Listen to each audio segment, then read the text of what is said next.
Já, velkomin að Rauðaborðinu á miðvikudagskvöldi í aðventu. Það margt í boði hérna í kvöld. Hérna aftast í þættinu þá ætlar hann Björn Þorláks að fá hérna ungt jafnaðarfólk hérna sem hefur svona hugmyndur það hvernig ég standa að prófkjöri og finnst að ungt fólk hafi bara ekki sama séns í flokkunum eins og þeir sem eru eldri.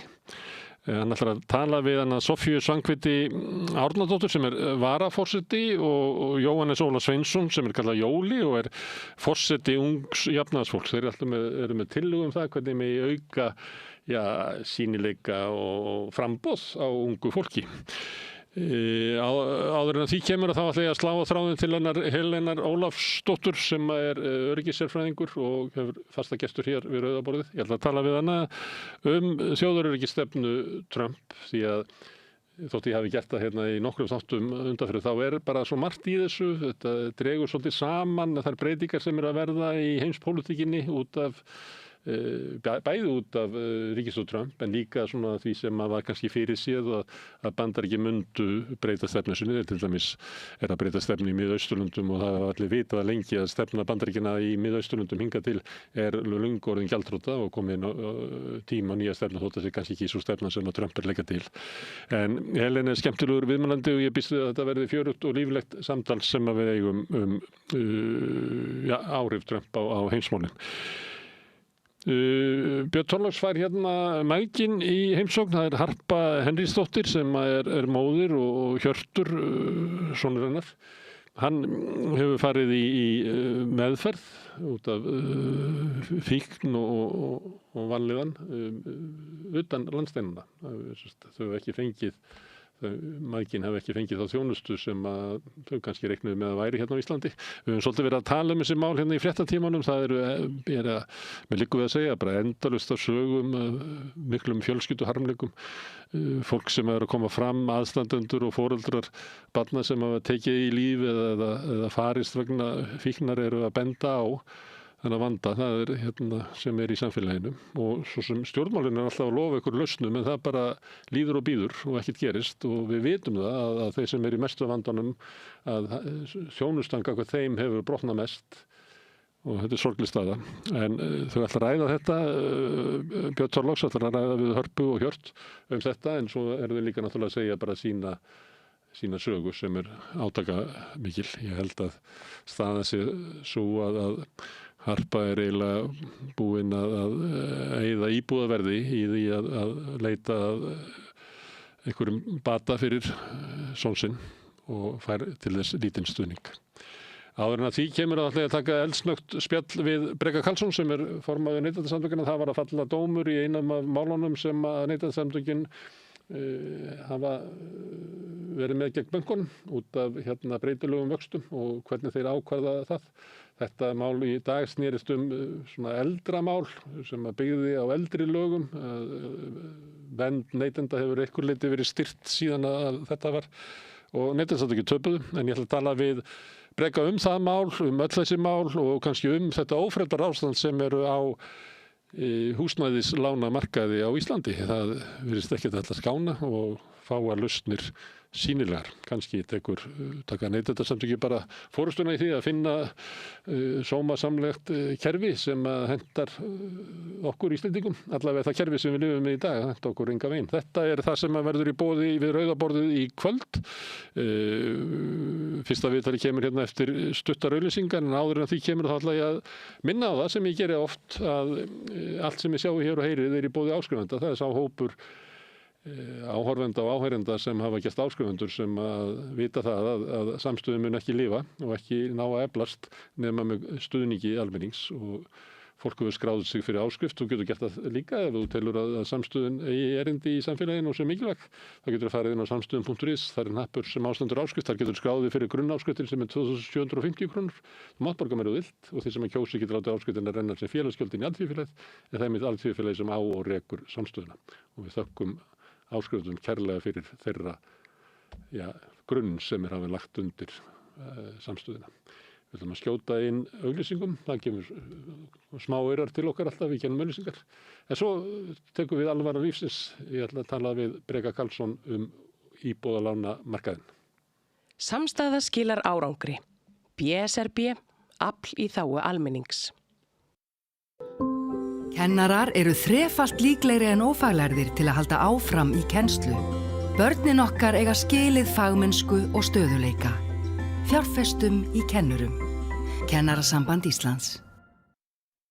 Loftslagsvísir Hellnaskers sýnir að losunarfrekustu fyrirtæki Íslands losuðu yfir 4,7 milljón tonn af koltvísýringi árið 2024 og heildarlosun jókst 9%.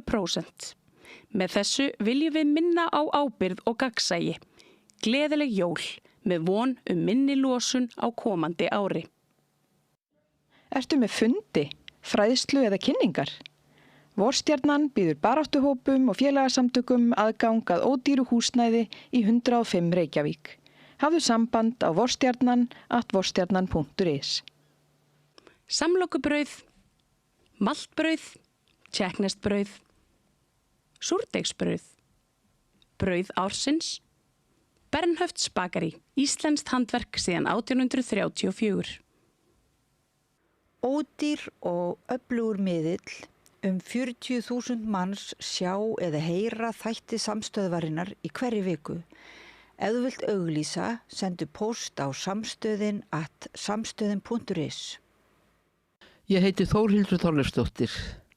Á Samstöðinni fjörug, opin, skemmtileg og gagnrýnin umræða allt milli himins og jarðar. Samstöðin á erindi inn á öll heimili. Ertu á leið heim úr vinnu? Stilltu á FM 89,1.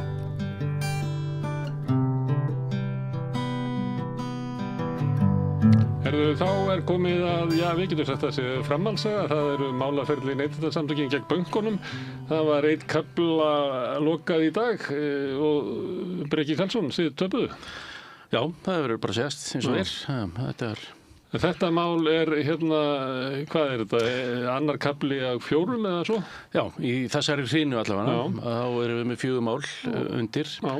Og þetta væri eins og í birtingi, þá kom svona smá úrdráttur áður kaflinn byrjar að þessi kafli fjallaði gamla lánaskilmála sem ekki í gildi lengur en breytilega vexti á verðtryggðum lánum. Já, og dæmt út frá lögum sem ekki í gildi ennþá, lengur segi.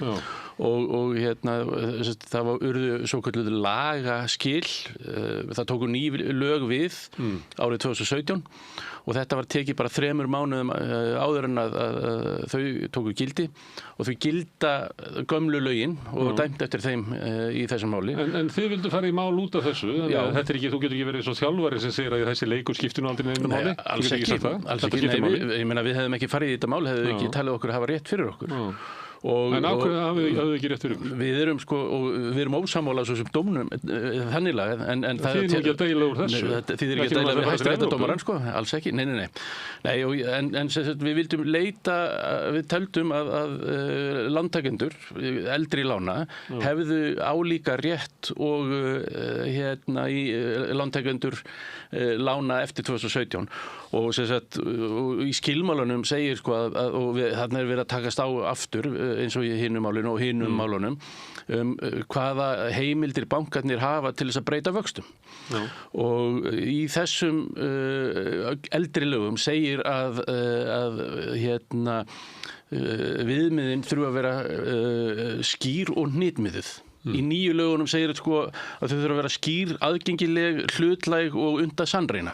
Þannig að það er verið að takast á við svolítið orð semantics eða bara hvað orðin þýða. Og síðan að því að dómararnir Hæstiréttur kemst að þeirri niðurstöðu að skilmálarnir séu skýrir og hnitmiðaðir þá er aftur líka að því það reynir líka á hvort að samningarnir séu ósanngjarnir samkvæmt 37. grein sé samningalaga sem við teljum þó vera en að því að dómarinn kemst að þeirri niðurstöðu að þetta sé skýrt og hnitmiðað hjá þeim, þá getur það ekki verið ósanngjarnir skilmálar. Og á því strandar hjá okkur, finnst okkur, og á því fjall málið. Þannig að fyrra málið að þá hafði verið breytt lögum. Já. Og hver breytti lögunum? Það frá Evrópu? Já, þetta var bæði þessu lög eru frá Evrópu svo sem. Já, en Evrópa að svona, gera það verja rétt neytenda gagnvart bönkunum. Já, hann ríkari núna heldur en var áður. Já. Og Hæstiréttur svona, ég liggur við að segja, hann frægur fyrir því að hann tekur ekki endilega upp hagsmuni neytenda, hann svolítið hagsmuni sterka oft. Já, við sjáum það bara í öllum málunum sem fara til Evrópu og svona, sem náttúrulega áfellisdómur fyrir íslenskt réttarkerfi, að við fengið meiri ákúrur heldur en nokkuð annað ríki í Evrópu. Þannig að okkar dómstólar eru svona frekar, þeir eru standa síður með litla manninum. Já, ég svo sem veit það ekki. Já, ég bara mín fyrir og það bara byggir að meðan annars á þessu. En það er alveg rétt sko að... Og 40 ára reynslu í blaðinu sko. Nei, og í þessum málum sem hafa farið fyrir Hæstarétt sem hvað var það, vexti og verðbólgu og allt þetta og verðtryggingu. Það hefur ekki verið dæmt landtakendum í vill, en fyrir en í núna 14. október. En þannig að þessi orð sem að bætast við lögin til þess að þið unnu málin sem að voru daginn, að þau voru, hvaða orð voru það? Að vaxtabreytingaskilmálar þurfa að vera skýrir, aðgengilegir, hlutlægir og undan sannreyna. Já. Og þetta sannreyna. Já. Og það er ekki hægt að sannreyna eitthvað ef það er eitthvað kerfi sem að bankin með og ég get aldrei séð. Nei. Þannig það var alveg bara dauðadæmt við þetta. Og meira þess að það þarf sko þriðji aðili þarf að geta sannreynda þessi neytendastofa. Sem var ekki tækt með við fórstundum sem voru. Nei, þannig að þetta er aukin réttindi neytenda. Þannig að þetta er ekkit efnislega öðruvísi heldur en áður var. Það bara eldri lögin náðu ekki að hafa sömu vernd og nýju lögin. Já.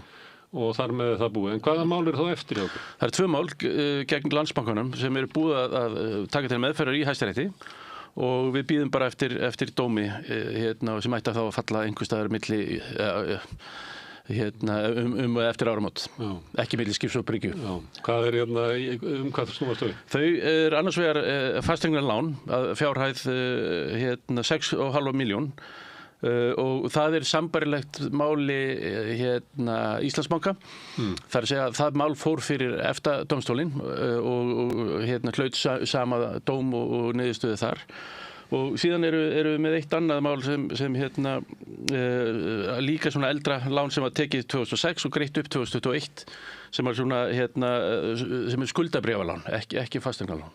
Er eitthvað í þeim málum sem eru öðruvísi en málunum það sem að þið unnu fyrir einhverjum vikum síðan? Náttúrulega, væntanlega þetta mál, eldra málið sem var tekið 2007. Það ætla að svipa á þetta? Það væri óvarlegt að ætla svo? Já, það væri ekki óvarlegt. En síðan er hitt málið gegn Landsbankanum sem væri þá áhugavert að sjá hvernig það fer. Og það eru miklir hagsmunir. Þetta eru, ég meina, húsnæðislán Íslendinga, það bil 50% heimila er að greiða af húsnæðisláni eða 70.000 heimili og upphæð húsnæðislána er það bil 2.700 milljarðar sem er dágóð sem ég veit ekki eins og hvað er mörg null í því sko. En ég veit að landsframleiðsla Íslands á ári er það bil 4.500 milljarðar. Þannig að þetta er rúmlega hálfur landsframleiðsla Íslands í húfi. Herðu, og mikil náttúrulega stort mál því að hvert prósentustig skiptir gífurlega miklu máli fyrir okkur neytendur og því verða sko stjórnvöld finnst mér í framhaldinu af þessu máli og burt sér frá niðurstöðum þessara mála þá þurfum við að fara að koma okkur saman hvers konar kerfi við viljum hafa og stjórnmálamenn verða bara vesku að segja okkur hreinum orðum hvaða vaxtastig er það sem við viljum búa við og hvernig ætlum við að koma okkur þangað. Það þýðir ekki að fólk sem er að taka lán í dag þurfa að borga 10% vexti af lánunum sínum. Það er bara algjörlega galið og það er bara það sem, og þetta er náttúrulega hluta þessu máli er að reyna að koma okkur niður á eitthvað sanngjarnara kerfi heldur en við erum með í dag. Allir raunvextir yfirdráttarlána sem fólk er með á debitkortunum sínum sé ekki nálægt 12%? 15%. Það er nafnvextinir, en svo tökum verðbólgu frá, þetta er alveg bara fáheyrt í heiminum. Já, þetta er bara algjörlega galið. Herðu, en það er sagt í svona stundum í stríði að það er eitt að vinna stríðið og annað að vinna friðinn. og sumuleyti þá unnu þið málið fyrir nokkru vikum. En þið hafið ekki unni friðin og eftir. Þegar maður myndi ætla það að þá hefði verið tekið til, svolítið eins og þú ert að æskja núna, að stjórnmálin komið sér saman að við verðum þá að ákveða hvernig skipulagi að vera að þessu. Stjórnmálin gera það ekki, heldur beðið eftir að Seðlabankinn gera það. Seðlabankinn kemur með eitthvað sem að, ekki margir skildu nákvæmlega hvað var, en bankandi segir bara nei, við höfum ekki áhuga þessu. Þannig að það er eiginlega engin sátt það í samfélaginu. Hvernig haga þessum málum? Þrátt fyrir þennan dóm? Alveg rétt, en við má líka taka til þess, við erum að horfa til lengri tíma og öll kurl er ekki komin til grafar ennþá. Við erum ennþá, það eru 2 mál, það er búið að fella dóm í 2 málum og það eru 2 mál eftir. Og það má eiginlega svona í kjölfarið af þeim, þá getum við farið að sest niður og reykja þessa fyrirðarpípu saman. Ekki fyrir dómarnir eru komnir? Fyrir dómarnir eru komnir allir 4 og þá höfum við svona yfirsýn yfir það hvernig landslægið er og þá er einhver svona jarðvegur sem við getum farið að byggja út frá og eitthvað sem við getum svona farið að huga því hvernig viljum við sjá húsnæðiskerfið á Íslandi, húsnæðislánakerfið hérna. Við erum að bíða því að veffréttin í Hæstarétti segja okkur svona... Já, ég meina það er þeirra að túlka lögin. En áhrifin af dómnum voru bara þurrkaðist upp húsnæðislánamarkaðurinn. Gríðarlega áhrif sem að dómurinn hafði. Og ég myndi halda að stjórnmálin og náttúrulega Seðlabanki líka ættu að koma sér saman eitthvað því að þessi óvissa er ólíðandi. Já, ég held þetta er bara kannski helmingur af fólki sem eru aðgengi að húsnæðislánum í dag. Helmingurinn af fólki hefur það ekki. Já. Og það, ég meina, hvernig ætla að vera að reka samfélagið þannig? Algjörlega og bæði, það er svo margt í þessu það er náttúrulega bæði húsnæði mjög dýrt og fjármagnið mjög dýrt og bara vorkenni fólki sem þarf að fara inn á húsnæðismarkaðinn í fyrsta sinn í dag þetta er bara mjög erfitt og jafnvel ómögulegt nema þú hafir eitthvað ríkt bakland sem aðstóðar þig og lyftir undir þér. Liggur það sig ekki að mæla með því að fólk er einið það Já, sömuleyti þá er margt sem bendir til algjörs og hátt verð sem birtist meðal annars því að þeir sem eru að selja eru tilbúin að fara að lána inn í þetta sem ofta enginn í þess að verðið bara alltaf hátt. Já.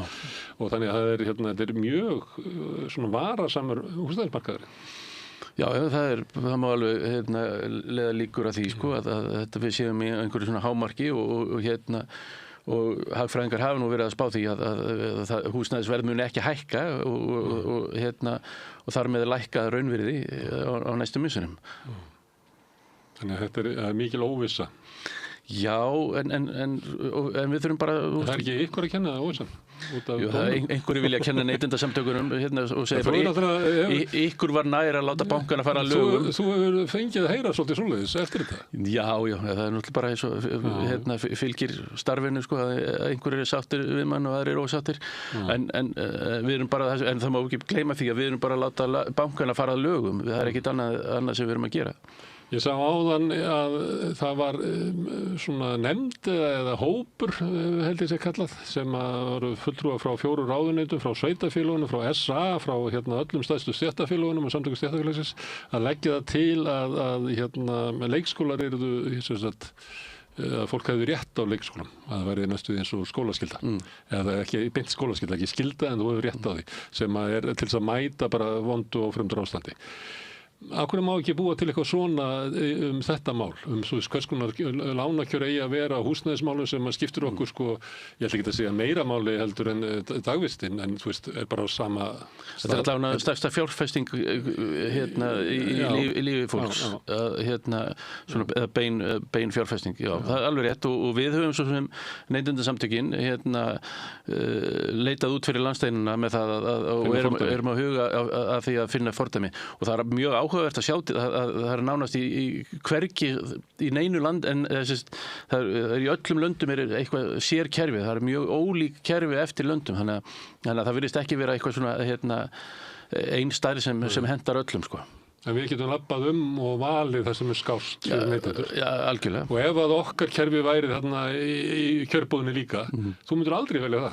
Ég held að myndi enginn fara og horfa á 2% vexti í Danmörku og sjá svo 10% vexti á Ísland og fara, ég ætla frekar að fá að borga 10% vexti. En meðan við ákveðum ekki hvernig kerfið á að vera, þá sittum við uppi með þetta kerfi. Nákvæmlega. Og það er bankandi bara stjórnaði hvernig það er. Og við erum að labba til Hæstaréttar og segja hvað er það sem þið viljið og Seðlabankar hvað er það sem þið viljið. Ég held að ég takk þetta fyrir í svona breiðri pólitískri að það vera flokkarnir og þið hafa fórustu þetta. Og fleira, við verðum að koma þessu ákveðt skrið að losna út úr þessu. Algjörlega. Það má ekki gleyma samt líka þú talar bankana, stjórninsöllu lífeyrissjóðirnir eru náttúrulega með mjög stóran hlut í þessu. Þeir eru með það bil 25% af öllum lánum, beinum lánum og svo kaupa þeir 70-80% af öllum skuldabrifum sem bankarnir gefa út. Fjármagna bankana. Lána getur bankana. Já, þannig að 70% af öllum fasteignalánum eru fjármögnuð beint eða óbeint af lífeyrissjóðakerfinu. Og það er náttúrulega tækifæri að því. Þeir eru ekkert skárið en bankarnir? Jú, þeir eru með miklu betri kjör. Margir hverjir, já. Það er alveg... Ég heyrði þið segja þetta daginn og svo hlustaði mann sem að vera stór efast að vera rétt þar. Það er hægt að fara bara og sjá hjá Birtu til dæmis lífeyrissjóði sem er að bjóða 3,3% verðtryggða vexti sem er langt undir því sem bankarnir eru að... Það sem hefur svona 4,25 og okkur. Já, þannig og þeir eru að bjóða svona kringum 8% að margir hverjir í óverðtryggðum. Það er hægt að skoða þetta, það er ekki að trúa mér, það er bara hægt að fara á netið En vandinn sá að það kannski er svo fáið sem standast greiðslumatið. Það er svo allt annað, sko. Það er allt annar ella líka, sko. Erum við að byggja á dýrt húsnæði, erum við að viljum við vera í of stóru húsnæði og svo framvegis. Erum við að kaupa oft íbúðir yfir ævina og stórar. Þegar ég var ungur blaðamaður og þá reiknaði ég það út að Íslendingar væru að kaupa einu herbergi og mikið með að við Dani. Og ég var svona veltaði upp, sko, kannski er það eitthvað svona mistök, kannski þá fór fólk að segja það er bara kaldara hér og við þurfum að vera meira inni og það er svona... Svo má líka segja, sko, það er byggingarreglu gerir skildar allar íbúður til að vera með 8 fermetra geymslu. Stúdentar hafa ekkert að gera með 8 fermetra geymslu til dæmis. Þannig að það er svona ýmislegt sem... En nú er reyndar, sko, geymslutíminn, nú er tíminn þegar fólk fer niður í geymslu og sækir jóladótið. Reyndar, en það þarf ekki fyrir fólk sem er nýbyrjað að búa, býr jafnvel eitt eða ég ætla bara að vara þig við að aðvendan er blómatími geymslunni. Algjörlega. Það sem að koma góðar fréttir úr geymslunni. Herðu, gaman að fá því í þessari hörkuspennandi framhaldssögu. Hún er kannski ekki með skýrasta söguþráðin sem að sögur bjóðu upp á. En þetta er líklega svona mikilvægasta sagan sem er í gangi í samfélaginu. Eða svona fjárhagslega er þetta mikilvægasta sagan sem að snýra almenningi. Þannig að það verður gaman að vonandi kemur með góð tíðindi eftir áramót. Já, vonandi. Já, og svo vonandi gerist það sem að þú ert að tala um hér í framhaldinu að það verði eitthvað svona raunverulegu vilji hér til þess að móta einhverja stefnu í húsnæðislánum sem sannarlega vantar í Íslandi. Nákvæmlega. Breki, alltaf gaman að fá þig. Kærar þakkir. Takk sömuleiðis. Herðu, núna ætlum við að snúa okkur á allt öðru máli. Hann kemur hérna á eftir, Björn Þorláks, og hann er að tala við mæðgin sem að hafa að segja sögu sem við höfum ofta fjallað um hérna í fréttatímanum veikleikana í kerfin okkar gagnvart þeim börnum sem er í miklum vanda. Ég hveti ykkur til þess að staldra við og hlusta á átakamikið viðtal Björns. Öflugur og ódýr auglýsingamiðill 40.000 manns sjá eða heyra þætti samstöðvarinnar í hverri viku. Ef þú vilt auglýsa, sendu póst á samstöðin@samstöðin.is. Við lifum á tímum þegar þörfin fyrir opna og gagnrýna umræðu er brýnni en nokkru sinni fyrr. Ég heiti Ólína Kjerúlf Þorvarðardóttir og ég styð og vel samstöðina, sjálfstæðan og óháðan fjölmiðil. Allir þættir samstöðvarinnar eru fáanlegir á öllum helstu hlaðvarpsveitum.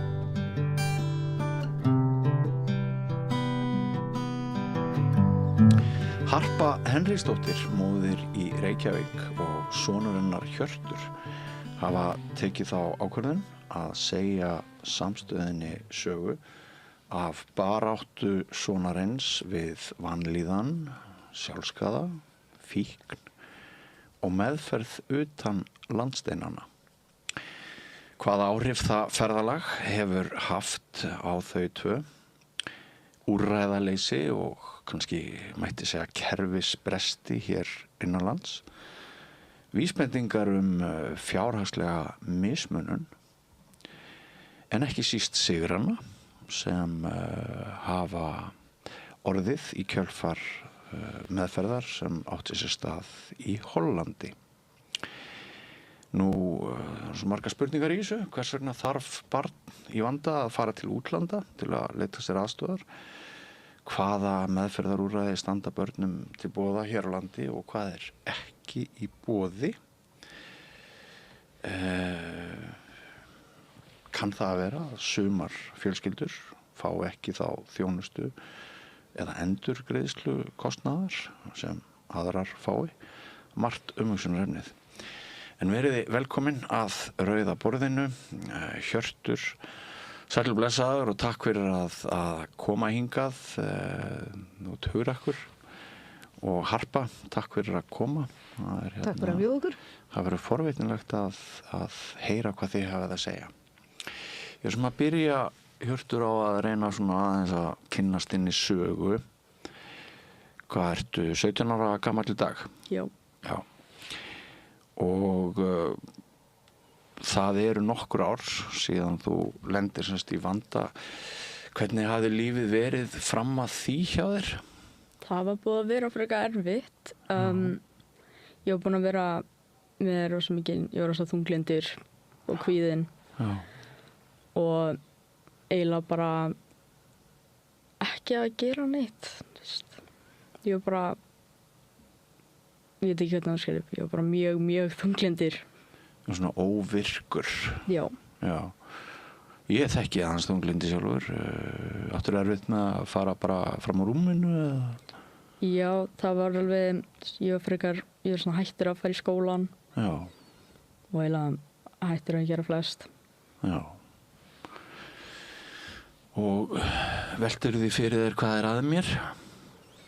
Já, eða þú veist, ég vissi eiginlega hvað var að mér. Hvað var að þér? Það var bara rosa þunglindir og ég vissi það þá líka.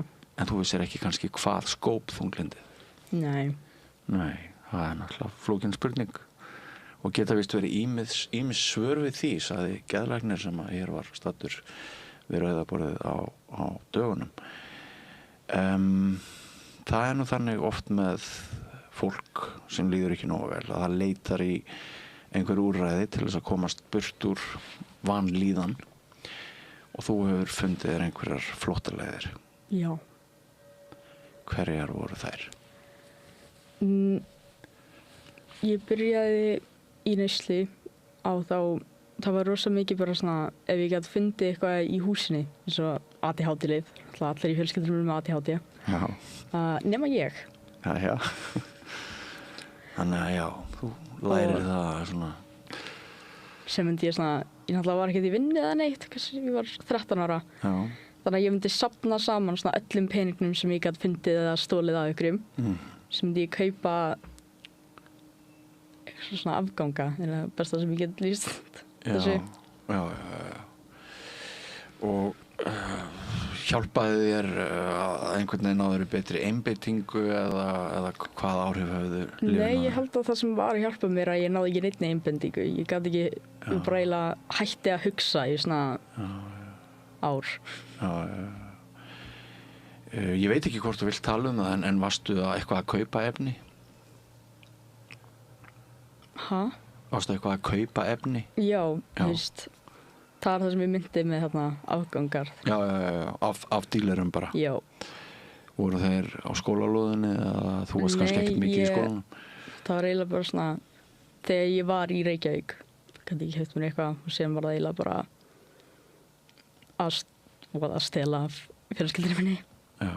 Varst það flakka á milli Reykjavíkur og hvað, Ísafjarðar? Já.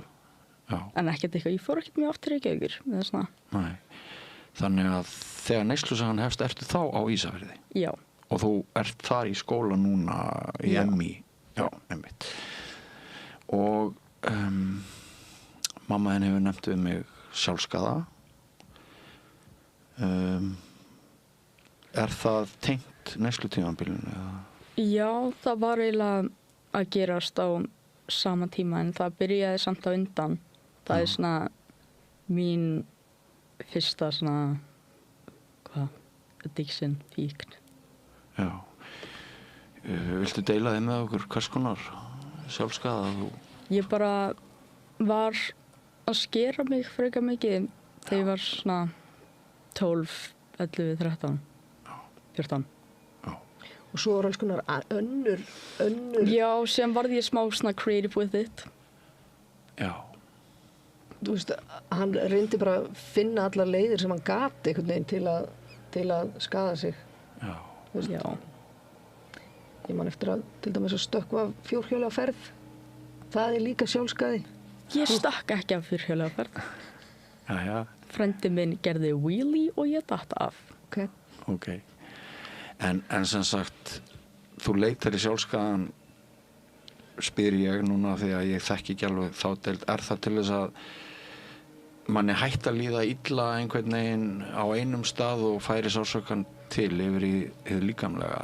Það fer smá eftir, það stundum það sem það svoleiðis. Og stundum það bara svona, þegar manni líður illa og manni líður svo illa að manni langar bara að líða verð. Já. Þannig að það var stundum í því sem manni langaði bara að líða eins illa og vera hægt og þá... Já. Einmitt. Harpa, hvernig var fyrir þig að upplifa þetta skeið? Þetta var náttúrulega rosalega erfitt. Já. Þetta var þetta er svolítið álag fyrir foreldra að vita aldrei og vera einhvern veginn með svona stórt barn sem að þarf að passa bara. Já.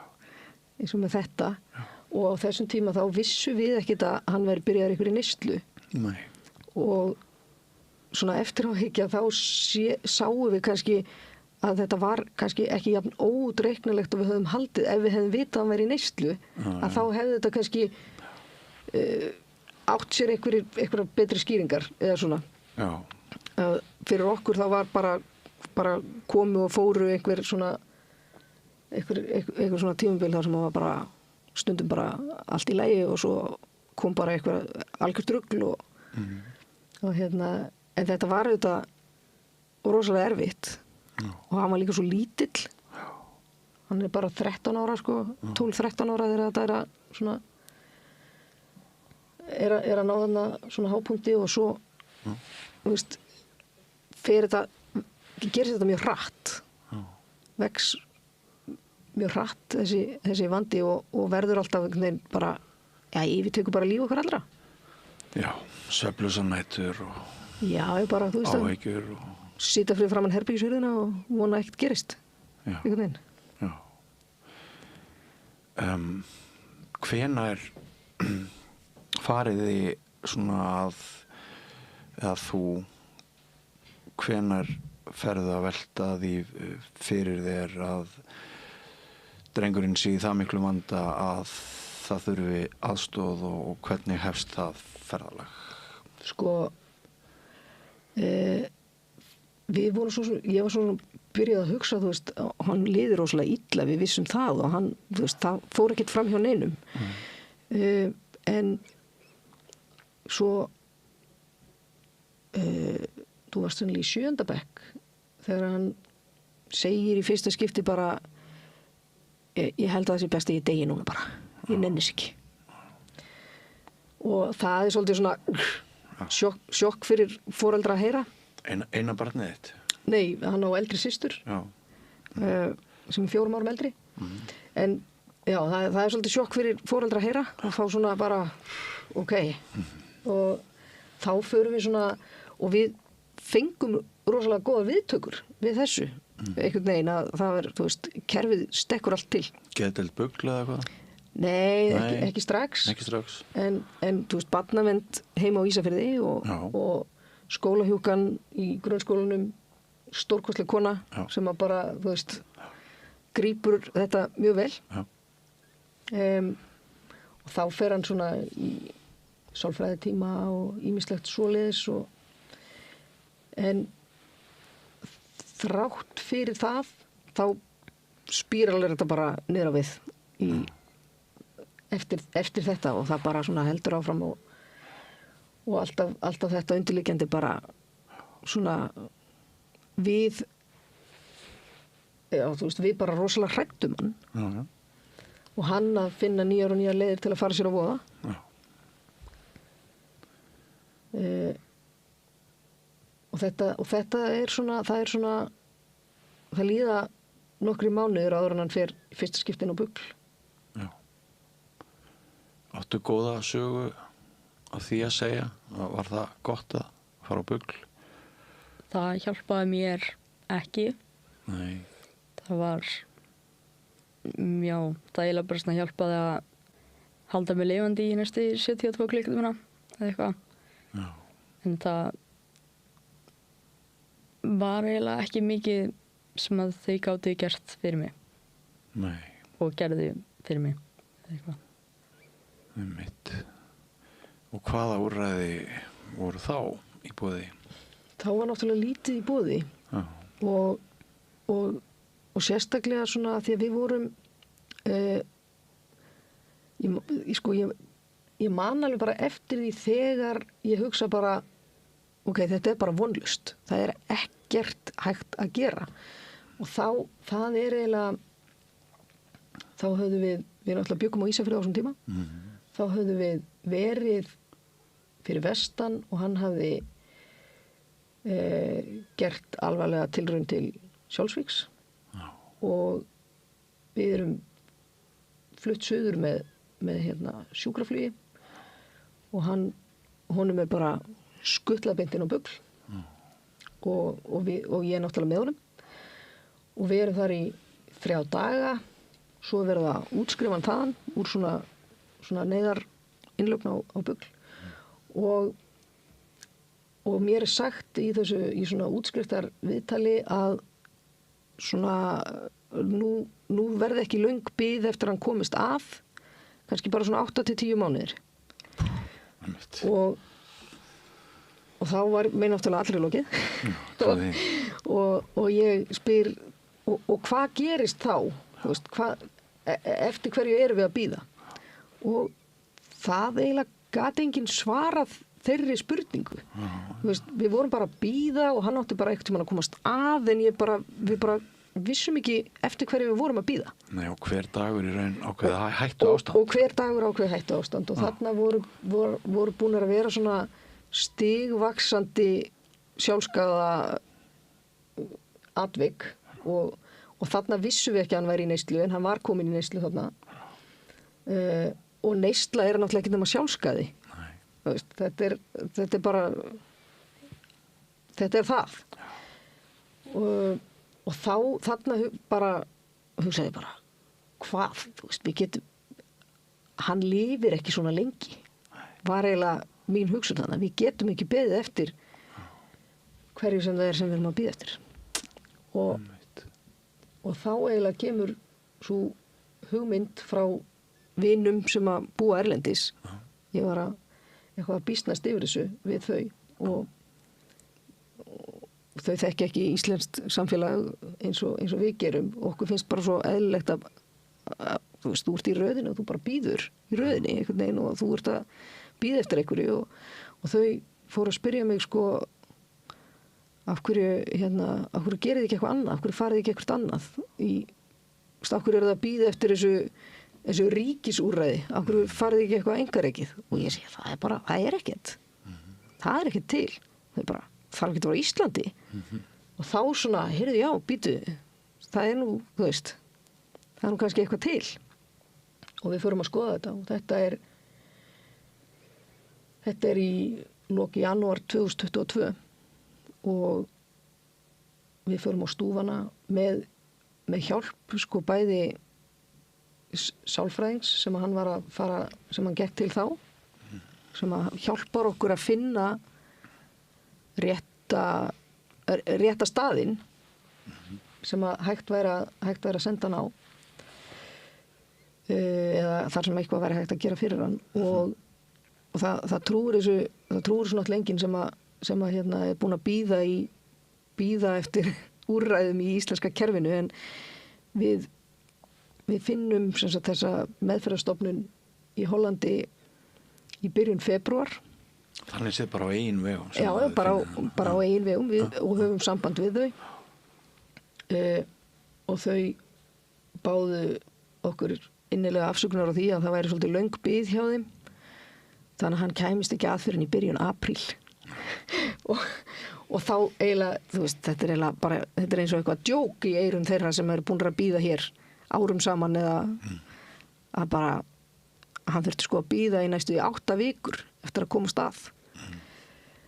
Hvernig leist þér á þá hugmynd þegar svona þú fórst að velta þessu fyrir þér að fara til Hollands í meðferð?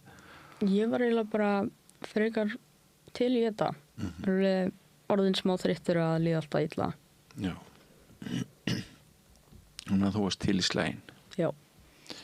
Þannig að þú ert þá þegar kannski komin í ákveðna uppgjöf því að það ekki, þarf maður ekki svolítið að hafa gefist upp til þess að vera viljugur til þess að þykja svona úrræði. Já. Gildir það ekki bæðin börn og fullorðna? Já, það er mitt. Og hvað gerist svo? Síðan fer ég bara í þessa meðferð og smá, þannig að byrja allir frekar pirraðir og vilja ekki vera þar. Já. Mér er svo þótt ég vildi fara þangað, þá var samt, ég kom og ég fór, ég þarf að fara heim núna. Já. Og ég spurði mjög oft, leið mér aldrei. Varstu með öðrum börnum? Já, ég var með hóp frá, það var aldurstakmarkið 13 til 25. Já, og þú ert bara 13? Já. Þannig að það er engin yngri en þú þannig? Nei. Nei. Já. Hvernig var það? Að vera bara svona lítill? Það var smá, það var stundum það sem að, það var smá svona, ég myndi gleyma í stundum að þetta voru ekki svona allir jafnaldra mínir. Nei. En það var stundum það sem ég myndi muna og þeir eru bara ekki, já, ég er búin að vera í neyslu í 10 ára, já, gamall. Já.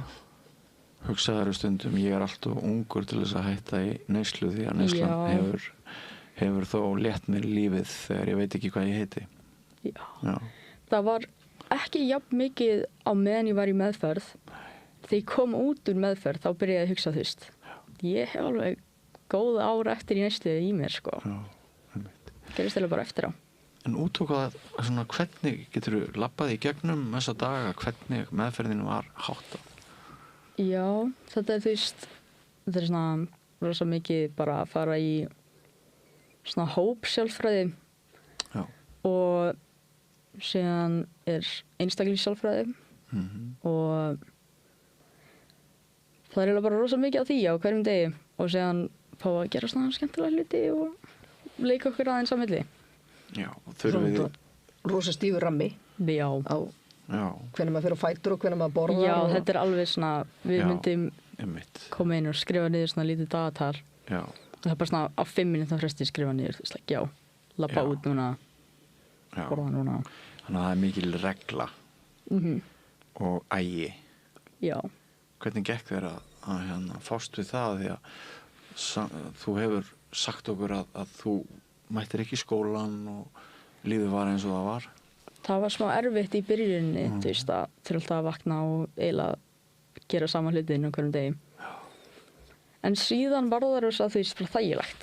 Mér finnst mér þægilegt að fá að gera bara sama og vita hvað ég ætla að gera hverjum hálftíma fresti. Þannig að þú fannst skjól í rútínunni? Já.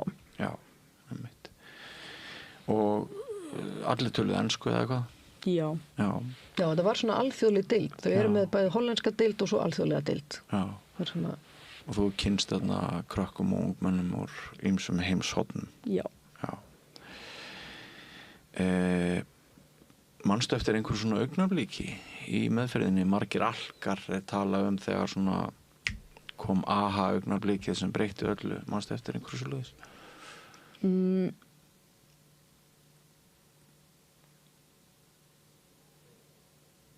Nei, það var eiginlega ekkert svona eitt. Nei. Það var eiginlega bara svona, þetta er eiginlega illa útskýrt. Það var bara svona hægt að rólega broti mann niður.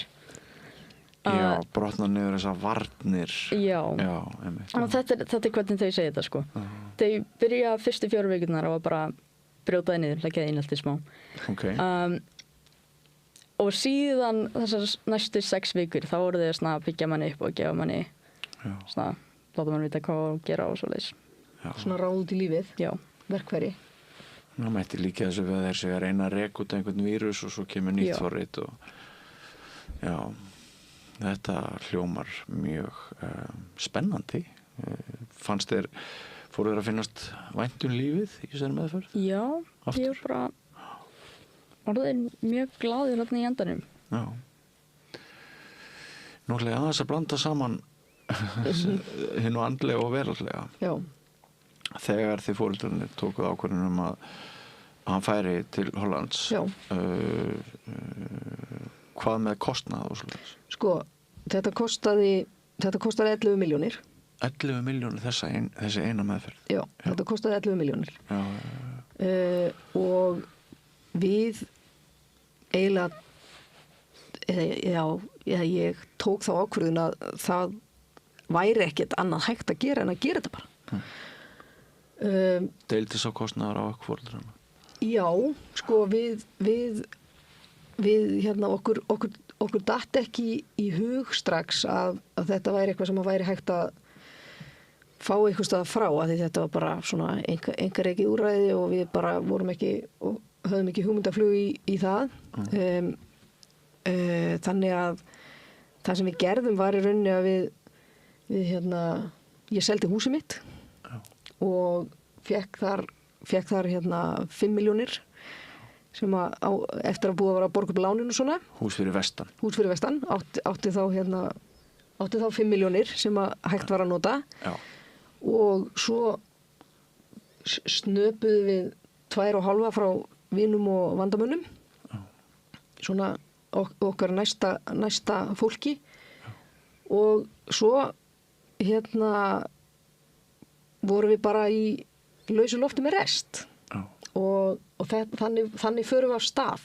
Og það þurfti ekki að borga allt strax, þurfti ekki að borga allt fyrirfram. Þannig við byrjum bara á þessu að borga þessar 7,5 sem við gátum bara fengið svona með hraði og svo förum við í rauninni, það er safnað fyrir honum. Það er bara ókunnugt fólk sem að við bara þekkjum ekki neitt sem að í rauninni borgar þessar 2,5 eða rúmlega það sem að upp á vantaði. Frábært. En í þessu vesenu öllu þá læðist nú að okkur svo hugmynd að mögulega sé hægt að fá þetta fjármagnað af sjúkratryggingum. Og það var nú eiginlega barnavernd sem að svona og skólahjúkan sem að svona bendi okkur á það væri nú kannski hægt. Og hann og þá förum við nú svona aðeins að skoða það og það er vissulega þannig að Sjúkratryggingar Íslands þær borga fyrir læknismeðferð erlendis ef að það er þannig að það er ekki hægt að veita þjónustun á Íslandi eða það er svo löng bið eftir henni að það er ekki verjandi. Þetta er svona þegar fólk fer í mjaðmaskipti erlendis ef það er of löng bið og ekki hægt að. Og varstu vongóð að þessir 8 mánuðir sem að hefði tekið hann bara að halda áfram í einhverju geðlæknismeðferð en náttúrulega kannski ekki samt meðferð neitt í líkingu við þetta? Nei, alls ekki í líkingu við þetta og hann var náttúrulega því að við vorum búin að vera það lengi að inn út af BUGL og í þjónustu barnaverndar og við erum búin að fara í MST og það í rauninni búið að fullnýta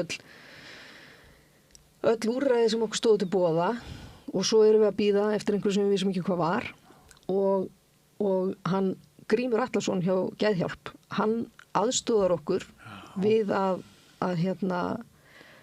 fær bara lögfræðinga við Geðhjálpar til þess að aðstoða okkur við að gera umsóknina til sjúkratrygginga þetta að fá þetta greitt og við vorum samt ekki vongóð af því að þetta hafði aldrei verið gert. Já. Þetta hafði Er Hjörtur fyrsti? Já, þetta hafði aldrei verið gert þannig að við vorum alls ekki vongóð en vorum svona ákvaðum að láta á það reyna, prófa þetta því að það gerist þó ekkert nema við fengjum nei og þá værum við bara í sömu vandræðum og vorum þegar búin að koma okkur í þannig að og þessi umsókn var bara rosa vel unnin og lögfræðingurinn hjá Geðhjálp gerir þetta bara alveg, tekur í öll bóksinn og fer yfir allt og það fer með umsókninni náttúrulega öll vottorð frá læknum og skýrslur frá barnavernd og frá MST og öllum þessum sálfræðingi og öllu því sem að svona tímalína yfir öll útköll á sjúkrabíla og bara, það er bara mjög ítarleg yfirferði yfir það sem að þið þurftu að sanna með gögnum hver neyðin væri mikil í hver bráðri hættu hann var og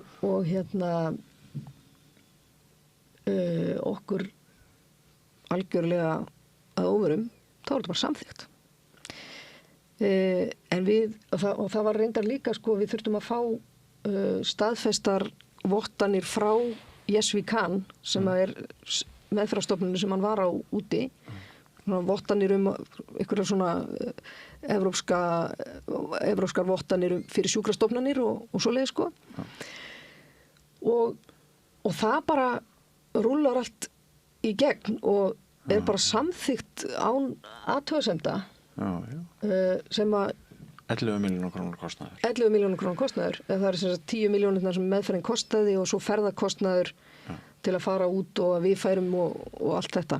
Já. En þegar barn sem maður á lendir í svona krísu þá gerir maður bara allt. Þá gerir maður bara það sem það að gera. Til fjár og þeir sem sagt vaðið í þetta án þess að í rauninni við vöðum á stað án þess að vita hvar það endaði ég meina í versta falli hefði þetta bara verið yfirdráttur og kreditkortaskuld þú getur ekkert en eins og þú sagðir, þú seldir húsið já og þú veist, en maður getur ekki þú veist, það er auðvitað eitthvað erfitt og vesen og alls konar en ef við hefum ekki gert það þú hefur ekkert val, þú gerir bara það sem það er að gera ég tengi bara mjög sterklega við þetta en svo fáum við þetta allt endurgreitt þannig að það er heldur betur svona gleðifregn og bónusinn í þessa sögu Leið aðeins að koma því á eftir hvort það er þannig með alla og hver svona gagnsætt og skilvirt og hvort það er jafnræði í þessum bransa. En víkjum þá aftur sögunni til þín. Þú kemur heim eftir hvað, 3 mánaða? Já, svona um það bil 10 vikur. 10 vikur og þú ert mun hressari þegar þú kemur heim heldur en þegar þú lagðir af stað. Já, miklu. Já. Bústaður af hvað nýrri von og svona? Já. Og verkfærum. Já. Og verkfærum, já. Hvers konar verkfærum? Þetta var svona, ég var náttúrulega búin að læra eiginlega hvernig á að vera edrú. Já. Það er mikilvægt að vita þegar maður vill vera edrú. Já. Og síðan var ég komið með rosa mörg svona, hvernig á þess, svona krísuplön eiginlega. Og náttúrulega ég kom líka, þegar maður er búinn í þessu, þá fær maður að fara á svona fundi. Það er eiginlega smá svona eins og bara AA eða NA fundir nema með öðru fólki úr sem var í þessu. Já, og þá tengt sjálfskaðanum eða því eða? Hvernig hópur er það sem Þetta er bara hópur af fólki sem er nýbúið í þessu í meðferðinni. Já.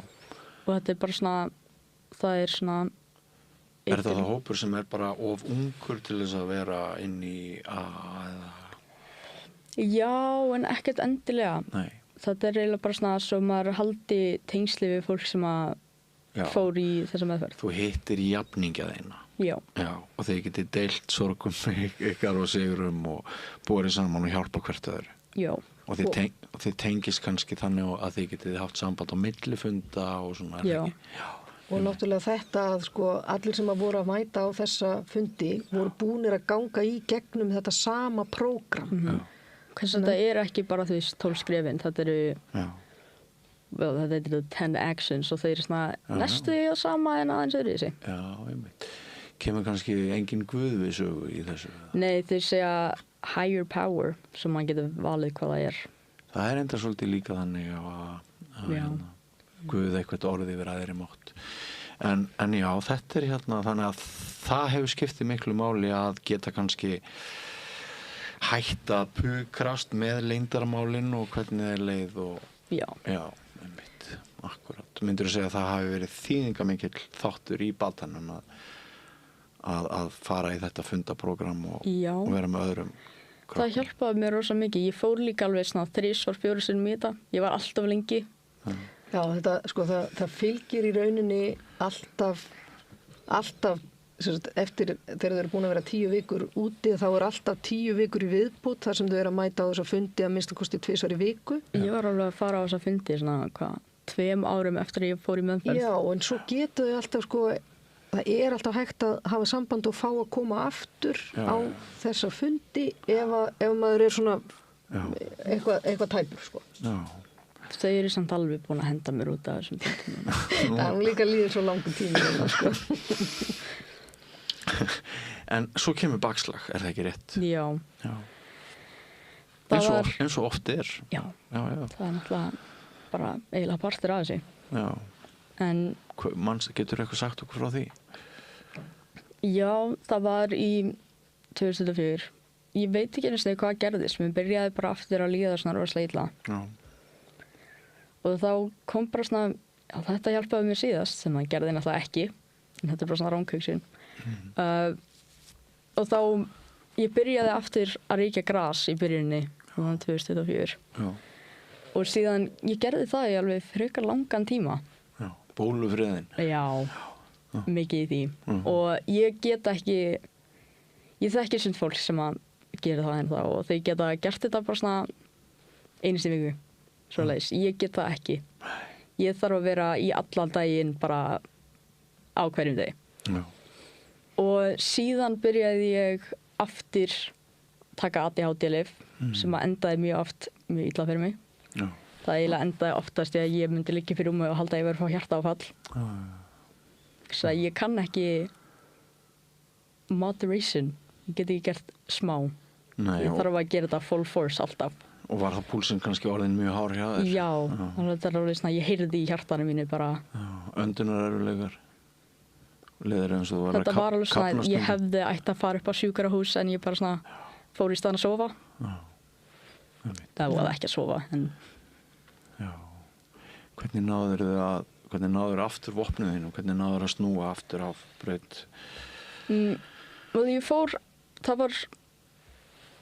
Ég fór aftur á þess að finna í miðjunni af þessari svona bakslægi. Þá vildi ég verða aftur edrú en ég saði ekki neitt við þig. Ég spurði bara að fara aftur á fundinu. Þannig ég reyndi það og séðan féll ég á því. Og síðan var það eiginlega bara svona, það var búið að grípa mig. Og það var byrjað, þau föttu að ég var í neyslu. Þú leyfti einhverjum að grípa þig? Þau sem að sá fundina áttu þess að bara, heyrðu, þetta er ekki þetta er ekki rétt. Já. Þau teygðu út hendina til þín og þú varst tilbúin til þess að þykjana. Hjálpar hönd? Nei. Þau hendu mér alveg bara á fundunum. En höfðu samband við mig og sagðu, heyrðu, það þarf að hér þarf að taka í taumana. Aha. Já. Ég veist þetta ekki. Nei. Svona er þetta, ef þú ferðið viðtal á samstöðinu þá ferðið að vita ýmislegt mömmuðinni. Já. Nei, og síðan ég held bara að þegar þú fannst út þá byrjaði að vera svona, það var rosa mikið bara ég hrætti við mömmuna, ég veit ekki hann sem byrjaði út í mig. Þannig að ég hætti eiginlega í þetta skipti bara svona, byrjaði vegna þess að ég var að hætta fyrir fjölskyldunum mína. Já. Og síðan er ég bara búin að En það sem að kemur náttúrulega þarna sem þú kannski áttar þig ekki á, ég veit það ekki, er að þarna sko ferðu aðeins tilbaka og ferðu að gera aftur það sem þú gerðir þegar þú varst nýkomin úr meðferðinni. Já. Þá svona eins og þú orðaðir það áðan, sko, hann er vopnum búinn, hann er með tæki og tól. Já. Og það fer ekkert þótt maður falli og... Nei, það er, þú veist, auðvitað þetta bara, þú átt þessa þekkingu til. Þess vegna þurfti ég ekki að fara eitthvað aftur í þessu bakslagi. Ég var komið með þetta allt. Ég þurfti bara að byrja að nota það aftur. Já. Og þannig að það verður sigur. Annars sigur. Já. Já. Og nú hefur verið þetta í ár, er það ekki? Svona það bil. Það bil. Og hvernig líður þér? Ég meina þetta er drullu erfitt. Já. En þú veist, ég er ennþá á eiginlega þeim punkt þar sem ég hugsa bara svona ef ég byrja aftur að nota eiturlyf þá mun ég deyja. Já. Sem ég langar ekki. Nei. Sem er svona minn stærsti mótvitur. En ég veit líka stundum gleymi ég að mér mun líða ógeðslega illa ef ég byrja að nota eiturlyf. Já. Maður svona gleymi því stundum. Sem við tala glansmynd, það kom svona glansmynd upp í hugan að einhverju sem að verður aldrei nálægt raunveruleikanum. Þannig að en þá er væntanlega mikilvægt að deila hugsunum þínum með öðrum og vera svona bæði sjálfur vakandi og leyfa öðrum að vera vakandi yfir sér. Er það ekki? Er það ekki það sem þetta gengur svolítið út? Hvernig leið þér, Harpa, þegar hann féll? Það var ótrúlega skrítið að sko það er auðvitað þegar við erum í storminum miðjum þarna 2022 þá var ég í algjöru skralli bara eins og foreldrar eru í þessari stöðu þú veist og líka hafði mjög óraunhæfa sko, mynd af því hversu miklu skralli ég var í ég gerði mér enga grein fyrir hvað ég var í miklu rusli sjálf svo taka við bara svona þarna ára þú veist, tímabil af að byggja sig upp og verða aftur bara manneskjan sem ég var að því ég var einhvern veginn bara orðin að einhverju svona varðhundi fyrir barn sem vildi ekki láta passa sig og það er ekki mjög gefandi það er ekki mjög gefandi hlutverk en svo bara svona byggist lífið upp aftur og ég verð einhvern veginn bara aftur að alvöru mannesku svo kemur þetta og ég bara hrundi niður á núllpunkt bara á einu augnabliki það gerist bara eins og já, bara kemur bara svona skellur og bara, maður er bara kýldur niður og þá reyndar rifjaðast upp fyrir mér að þegar að því að við fórum í gegnum svona foreldranámskeið þegar hann var í meðferðinni þá fórum við á foreldranámskeið og þar var sagt við mig Fyrirgeðu skýtinni foreldranámskeið fór það fram í Hollandi? Já. Við áður við fengjum að hitta hann aftur þá þurftum við að vera búin að fara aðeins í gegnum þetta og læra aðeins hvað hann væri búin að læra og takast aðeins á við hvernig foreldrar við ætluðum að vera á svona. Þetta er náttúrulega verk allar fjölskyldunar. Tala ekki þegar maður er með svona lítið barn sko. En það, af því að það var þarna svona fjölskylduráðgjafi þarna sem að sagði við mig á þessum tíma þegar við erum úti hann sagði svona, ef þú gætir redda þessu bara snúðu öllu við þannig að hún líði bara miklu betur og allt og það væri engin neysla og allt væri bara í lukkunar velstandi myndur þú gera það? Og ég bara, já, þetta myndi ég gera það ertu búin að reyna það? Já, þetta hefur það virkað? Nei, þá skal það áttaðu þig á því að þú getur það ekki. Nei. Ef þú gætir það, þá værir þú búin að því. Þannig að þetta var svona opnaði augu þín. Já, þetta einhvern veginn opnaði augu mín bara, veist, auðvitað. Ef ég gæti breytt þessu, þá væri ég auðvitað löngu búin að því. Þannig að ástæðan fyrir því að allt er hérna í skralli hlýtur að vera að ég get það ekki. og þarna rifjaðist það upp bara ég stjórna þess ekki eins mikið og mér langar til að stjórna öllu að þá stjórna ég þess ekki leiðilegur umræðukafli fyrir þig já ég stjórna þess ekki og það var svolítið gott fyrir mig þarna þegar þetta gerist 2 árum eftir hann kemur tilbaka að ég get ekki ráðið þessu og þá einhvern veginn gat ég svona hýrt mig upp og í rauninni hjálpað honum að Þú náðir einhverjar tæklur af Já, þá gat ég hjálpað honum að virkja verkfærin sem að hann átti því að en eins og þarna fyrst þegar ég bara ef ég segi ljótt bara anskoti bara erum við aftur komið þarna að þá voru svona fyrstu viðbrögð bara en svo áttaði maður bara þetta er ekki mitt verkefni en ég get hjálpað honum að koma því af stað Þetta er flókið ferðalag Já En bara frábært og náttúrulega fyrir mestu að hér sérstu bara, ég tengi alveg við það sem þú segir að það getur verið svolítið yfir þyrmandi að maður ætli bara alltaf að vera edrú en mitt eins og þú segir sjálfur þá eru sannlega hugmyndirnar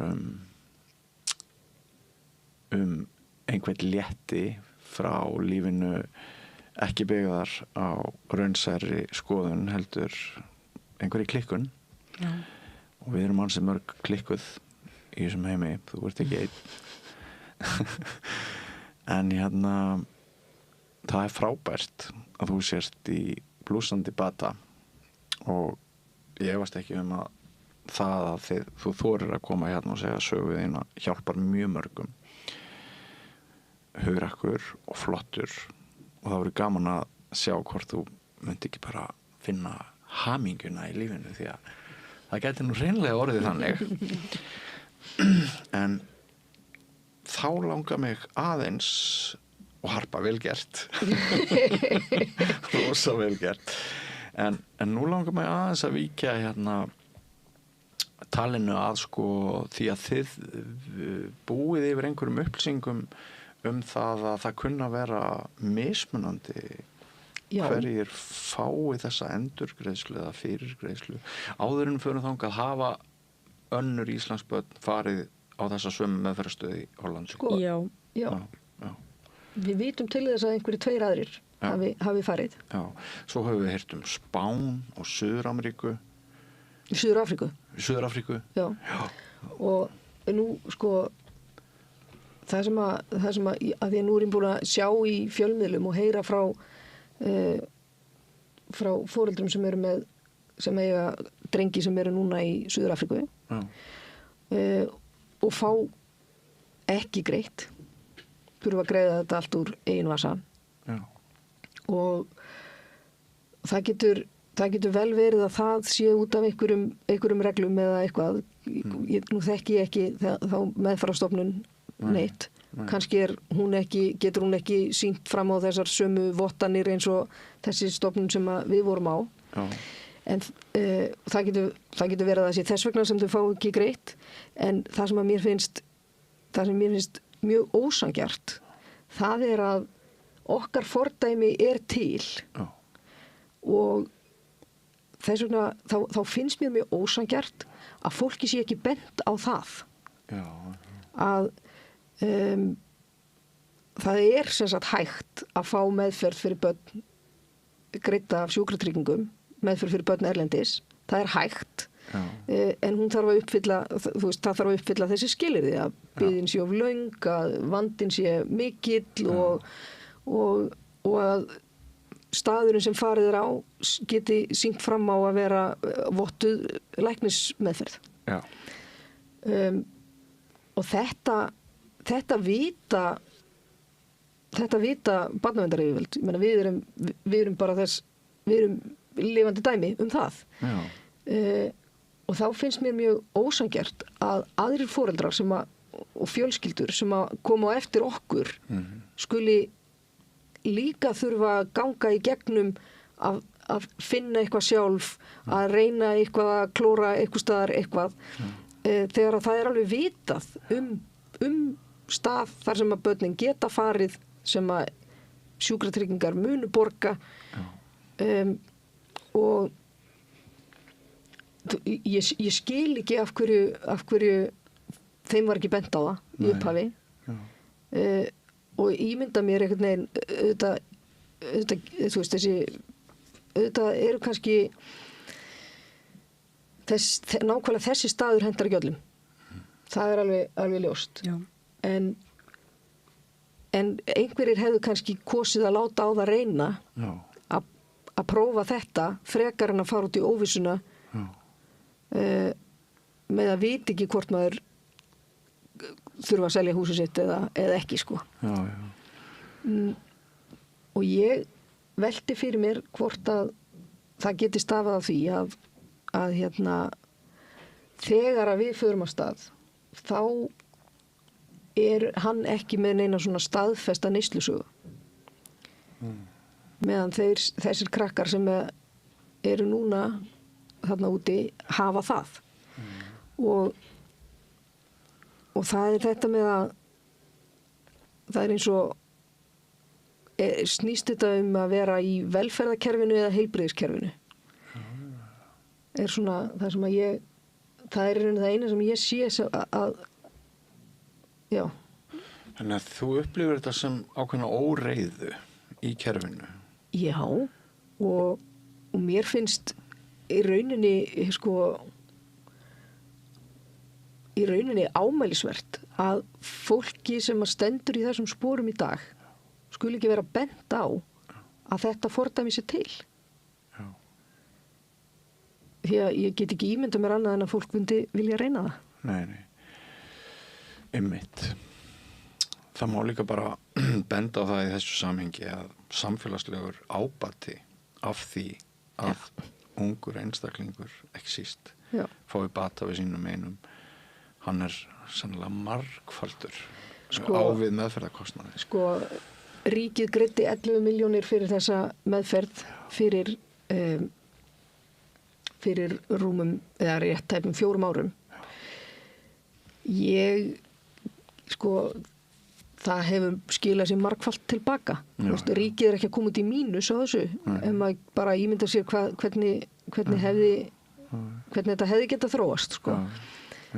Og þau úrræði sem er verið að bjóða upp á Íslandi, jafnvel þó að þau kannski skil ekki alltaf árangri og þetta, þau eru líka dýr.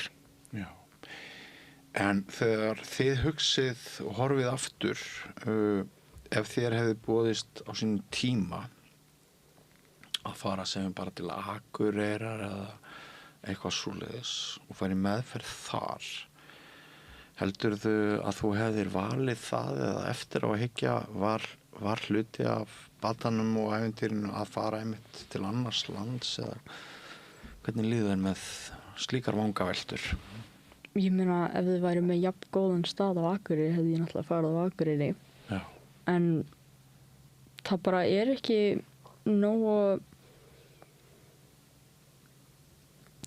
nógu góðir staðir til þess að geta meðferðarstaðir á Íslandi til þess að hjálpa mikið, eða þess að geta hjálpa sumum. En það er líka ekkert, það er bara vandamál við hve lítið Ísland er.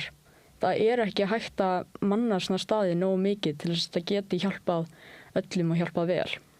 Einmitt, bara við erum lítið samfélag og þetta er svo sérhæft meðferðarúrræði að það er ekkert óeðlilegt við það að við reynum ekki alltaf að koma upp allir þjónustu hér heldur.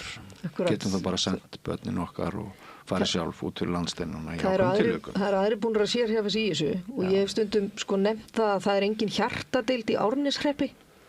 Nei. Þú veist, það er bara, Ísland er agnarlítið og ég hef saman til dæmis þarna á Jesvíkan, þar sem hann fór, þar er mönnunar hlutfallið 1 á móti 4. Það er sem sagt 4 starfsmenn fyrir hvern einn skjólstæðing. Og ég bara veit ekki hvort að við réðum við það. hér. Það væri frábært. Auðvitað hefði í rauninni sko bæði allur eftir á stuðningur væri auðveldari ef þetta væri, ef eitthvað svona væri hér og að samaskapi þá var þetta erfitt að gera þetta ekki á móðmálinu sínu. Það er líka erfitt að þó að íslenskir unglingar sem er mjög góður í ensku svona heilt yfir að þá er þetta samt líka eitthvað svona tungumál sem að maður eða svona orðfæri sem að maður kannski kann ekkert þó maður kunni svona þokkalega hversdagslegt mál sko. Þannig að þið gerið ekki tilkall til að þessi þjónusta sé veitt hér innanlands þótt að þetta hafi náttúrulega verið rosalega langur tími sem á nefnir að biðröðina 8 mánuðir, það er náttúrulega alveg skelfilegt sko. Þetta er bráða vandi, það getur munaði hvert sólarhring. Já, ég er ekkert viss að það sé raunhæft að við myndum að þetta væri hægt. Nei. En auðvitað þarf samt að vera það þarf að vera eitthvað en svo hef ég líka hugsað sko það eru auðvitað ýmis úrræði til á Íslandi en það þau eru umsetin það er mikil ásögn í þau og kannski væri hægt að létta af þeirri sko létta svolítið pressunni af þessum úrræðum með því að senda suma eitthvað annað. Já. En það þarf náttúrulega að vera jafnræði í því að við njótum sömu fyrirgreiðslu. Já, og að það sé, þú veist, en þessi möguleiki er til, þessi leið hefur verið farin og virkaði bara alveg ljómandi vel. Já. Að þá finnst mér svo skrítið að bjóða ekki fólki upp á það. Já. Því þetta er ekkert dýrara fyrir ríkið heldur en að vera með þessa krakka hangandi í lausu lofti einhvers staðar sko. Já. Og svona eins og ég skildi það er nánast tilviljun að þú fékkst þessar 11 milljónir króna endurgreiddar. Já, sko það er tilviljun að meðferðarstofnunin sem að við römbuðum á og völdum gat sýnt fram á þessar vottanir sem að þurfti til þess að geta fengið þessa endurgreiðslu því að ég held að munurinn liggi þar og ég held að það var auðvitað ég vissi það ekki fyrirfram þegar við vorum þegar ég satt með einhverjar 7 vefsíðu glugga opna bara hvað þessi ætli sér best sko. Og nú er einmitt fjárhagslegt öryggi eitt af því sem hlýtur að vera gott fyrir alka, fíkla, alla þá sem með vandamála búa við þannig að já, þetta er mjög mikið umhugsunar efni allt saman. Já. En það er náttúrulega alveg frábært bara að þú sést edrú, Hjörtur, og er eitthvað sem það langar til þess að segja við krakka, væri það mjög vandræðilegt og hallærislegt eða myndir við vilja nota tækifæri, þú mátt alveg segja nei, en er eitthvað svona sem það langar að segja? Það kemur ekki mikið til huga, sko. Nei. Kannski að nýta tækifærin sem manni bjóðast. Já. En finnur þú fyrir þakklæti að hafa haft stuðningsnet í kringu þig? Já, ég er mjög þakklátur, það er búið að bjarga lífinu mínu. Já. Bara literally. Og heimurinn er kannski oft svolítið annar en maður heldur að hann sé þegar maður er á vondum stað. Já. Það er kannski eitthvað fyrir krakkana og sem okkur öll hérna pæli, þá getur verið rétt að aðhafast, mikilvægt að sökkva ekki lengra og lengra. Já. Þannig að þú mætir í skólan í dag. Það er jólafrí. En sem sagt, þú ert komin í Já. Og í vinnu og það var svona þetta var svolítið skrítið sko, að vera búin að vera með hann einhvern veginn svona í þessu ástandi að þá verður allt svo dýrmætt. Já. Það er bara, þú veist bara hann bakaði smákökur og þá bara eitthvað, æðislegt. En það er æðislegt. Já. Þið eru búin að vera frábæri gestir. Ég er ykkur mjög þakklátur báðum fyrir að koma og spjalla við mig og eins og ég sagði það, en það er ekki að efast það að svona samtöl hjálpa mörgum ryðja burt fordómum, að það getur orðið til þess að auka jöfnuð manna á meðal þeirra sem í þessum aðstæðum, þá það líka bara til bóta. En kærar þakkir Hjörtur fyrir að koma og gangi allt í haginn. Takk fyrir að hafa mig. Og Harpa, takk fyrir komuna. Takk. Og við erum ekki hætt hér, næsti kafli eftir andartak. Alþýðufélagið eigandi samstöðvarinnar. Markmið félagsins að auðga og bæta umræðu í samfélaginu. Allir geta gengið í Alþýðufélagið með því að skrá sig fyrir áskrift að samstöðinni. Samstöðin.is. Frjáls fjölmiðlun á í vök að verjast allstaðar, ekki bara á Íslandi. Peningavaldið og sterku hagsmunaöflin eiga greiðan aðgang að stjórnvaldi og fjölmiðlum og eiga jafnvel sína eigin fjölmiðla. Þess vegna samstöðin svo mikilvæg. Hér pláss fyrir allar raddir, málin eru krufin til mergjar og samtölin eru stór og innihaldsrík. Samstöðin mikilvægt lýðræðistæki. Ég heiti Kristín Helga Gunnarsdóttir og ég styð samstöðina. Allir þættir samstæðuverinnar eru á YouTube.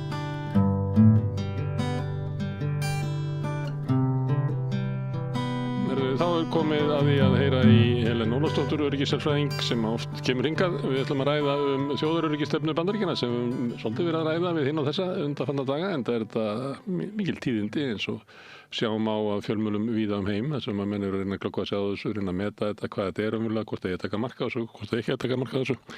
Ef við tölum bara framlagninguna sjálfa, Helen, hvernig á maður að taka þessu? Sko, fyrsta lagi kemur plaggið ekkert óvart, það eitt. Þetta ósköp svona bara í takt við Trump, þetta fullt af mótsögnum og svona tilbúningur líka dálítið mikið og það svolítið erfitt að taka mark á einhverju plaggi sem byrjar á því að búa til einhverja narratífu sem að stenst ekki. Þannig þetta svona bara í takt við brjálæði Trumps og hans svona nálgun sem að stunda svona eitthvað chaos management eins og ég myndi kalla það og svo þetta plagg skrifa núna hvað veit maður hvað verður á næsta ári. Þú veist, þetta ekkit endilega langtíma stefna Trumps, hann getur breytt skoðun á morgun. Já, en ef maður myndi reyna svona flokka það, þá sumt af þessu eru kannski fyrirsjáanlegar áherslubreytingar í öryggisstefnu Bandaríkjanna eins og aukin áherslu á Ameríkurnar sem maður hefur séð alveg þau sjónarmið að þau hefur átt að hafa einbeita sér að því, ekki gleyma sér í Miðausturlöndum og Evrópu og þar fram til götunum, en sömundi kemur það ekkert óvart.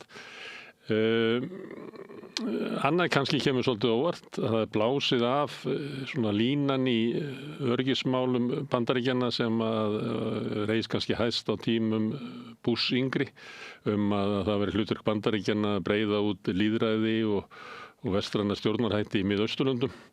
En það kemur fram í skýrslunni að þetta verði ekki gert. Það engin gildi sem að stýra bandarískri utanríkisstefnu heldur aðeins hagsmunir.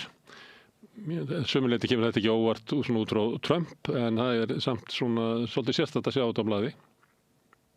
Sko það fyrsta sem ég myndi byrja á því að segja að gerum ekki ráð fyrir því, þetta stefnan hans Trumps, skilurðu.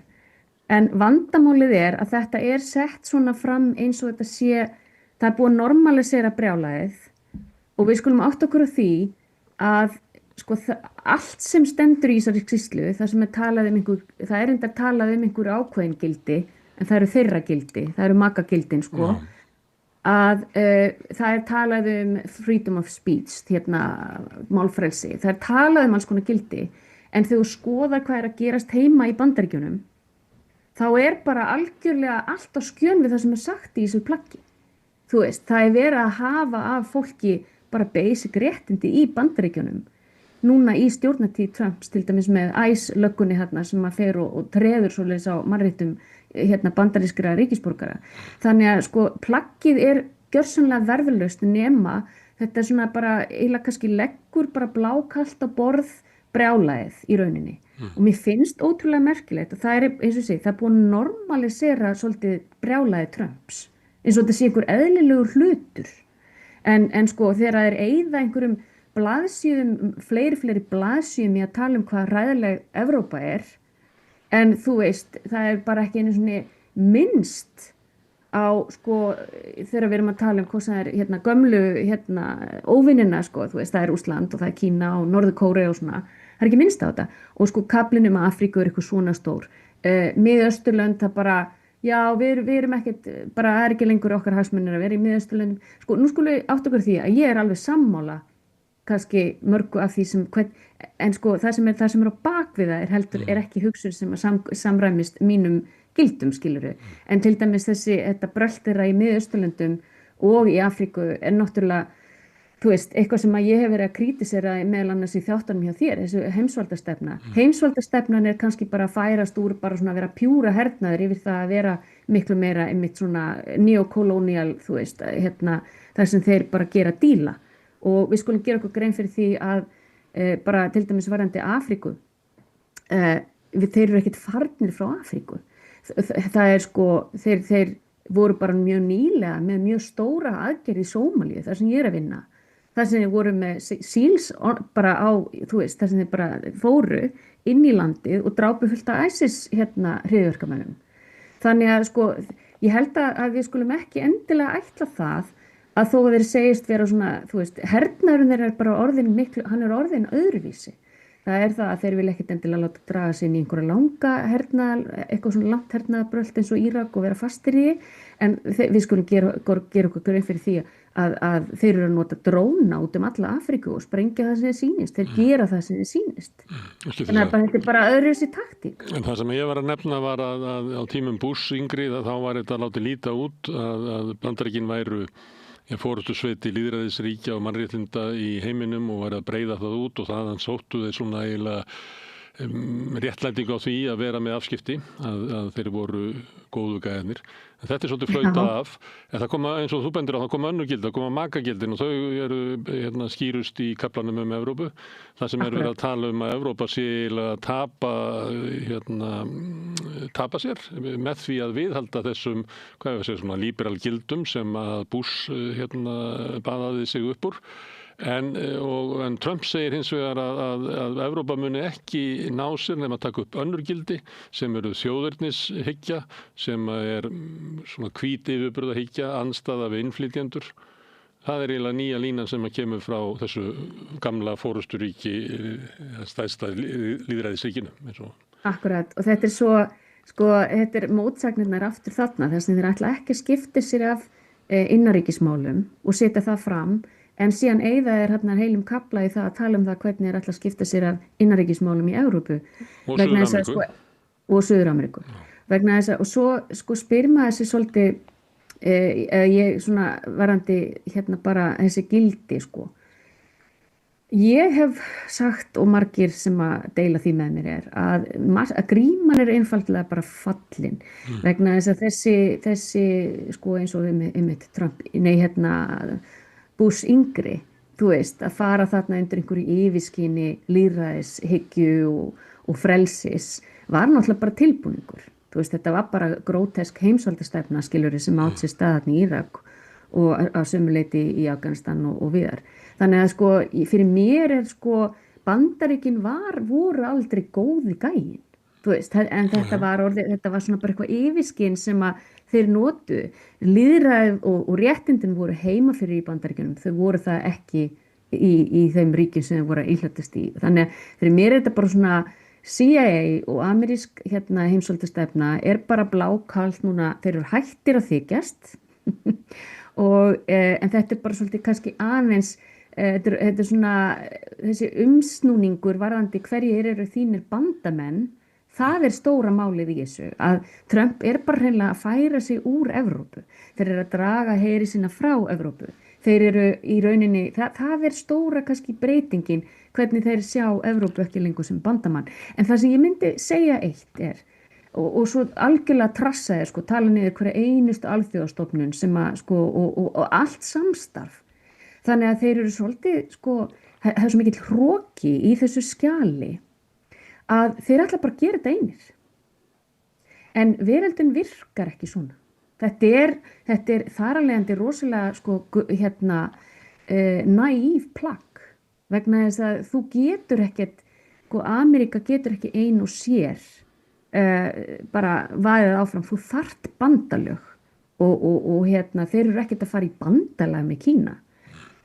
Rússland er annað mál og skringilegra en þú ert ekki að fara í bandalag með BRICS-löndunum.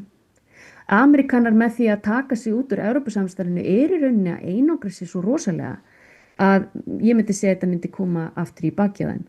Og svo þessi hvernig sýn þeirra á heiminn er eins og hvernig hafa til dæmis í Miðausturlöndum að haga sér og annað.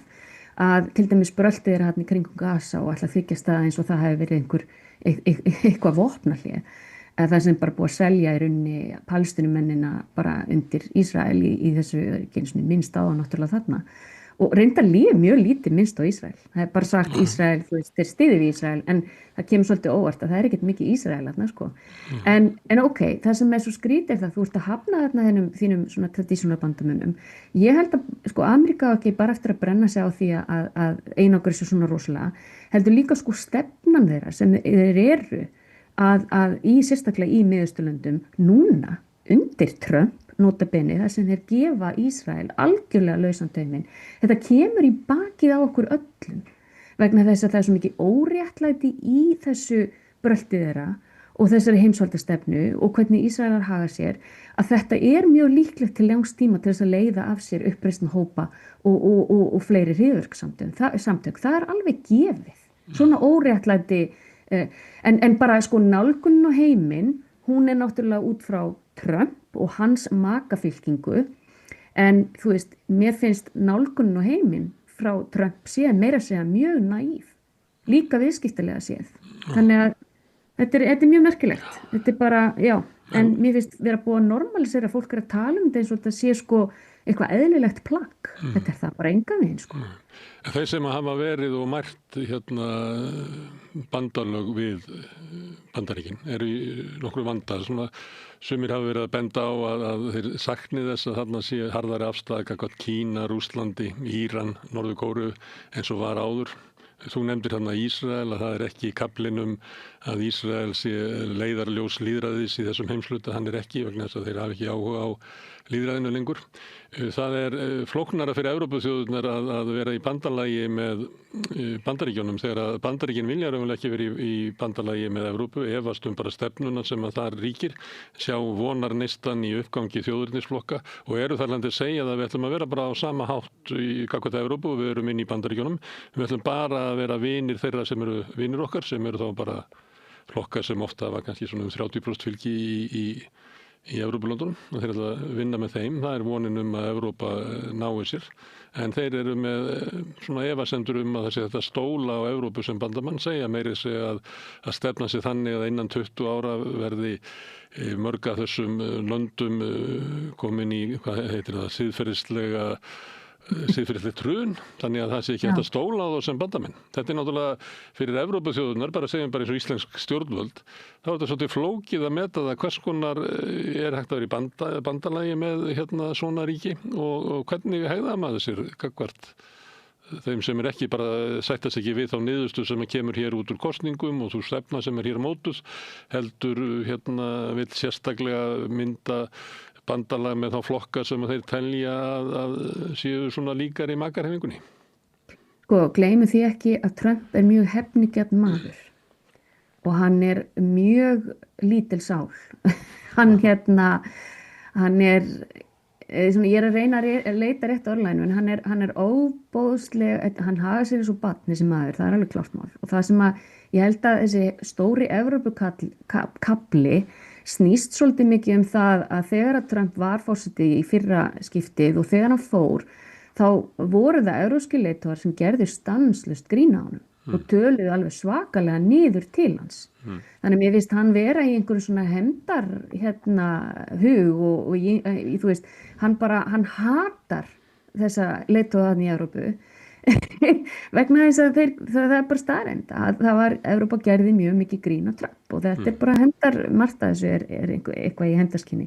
En hann hefur haldið áfram, það var viðtal sem var í Politico sem birtist þarna í gær eða fyrrdag, þar sem að hann eiginlega gefur í með þetta að leiðtogar Evrópu séu eiginlega bara fíbl.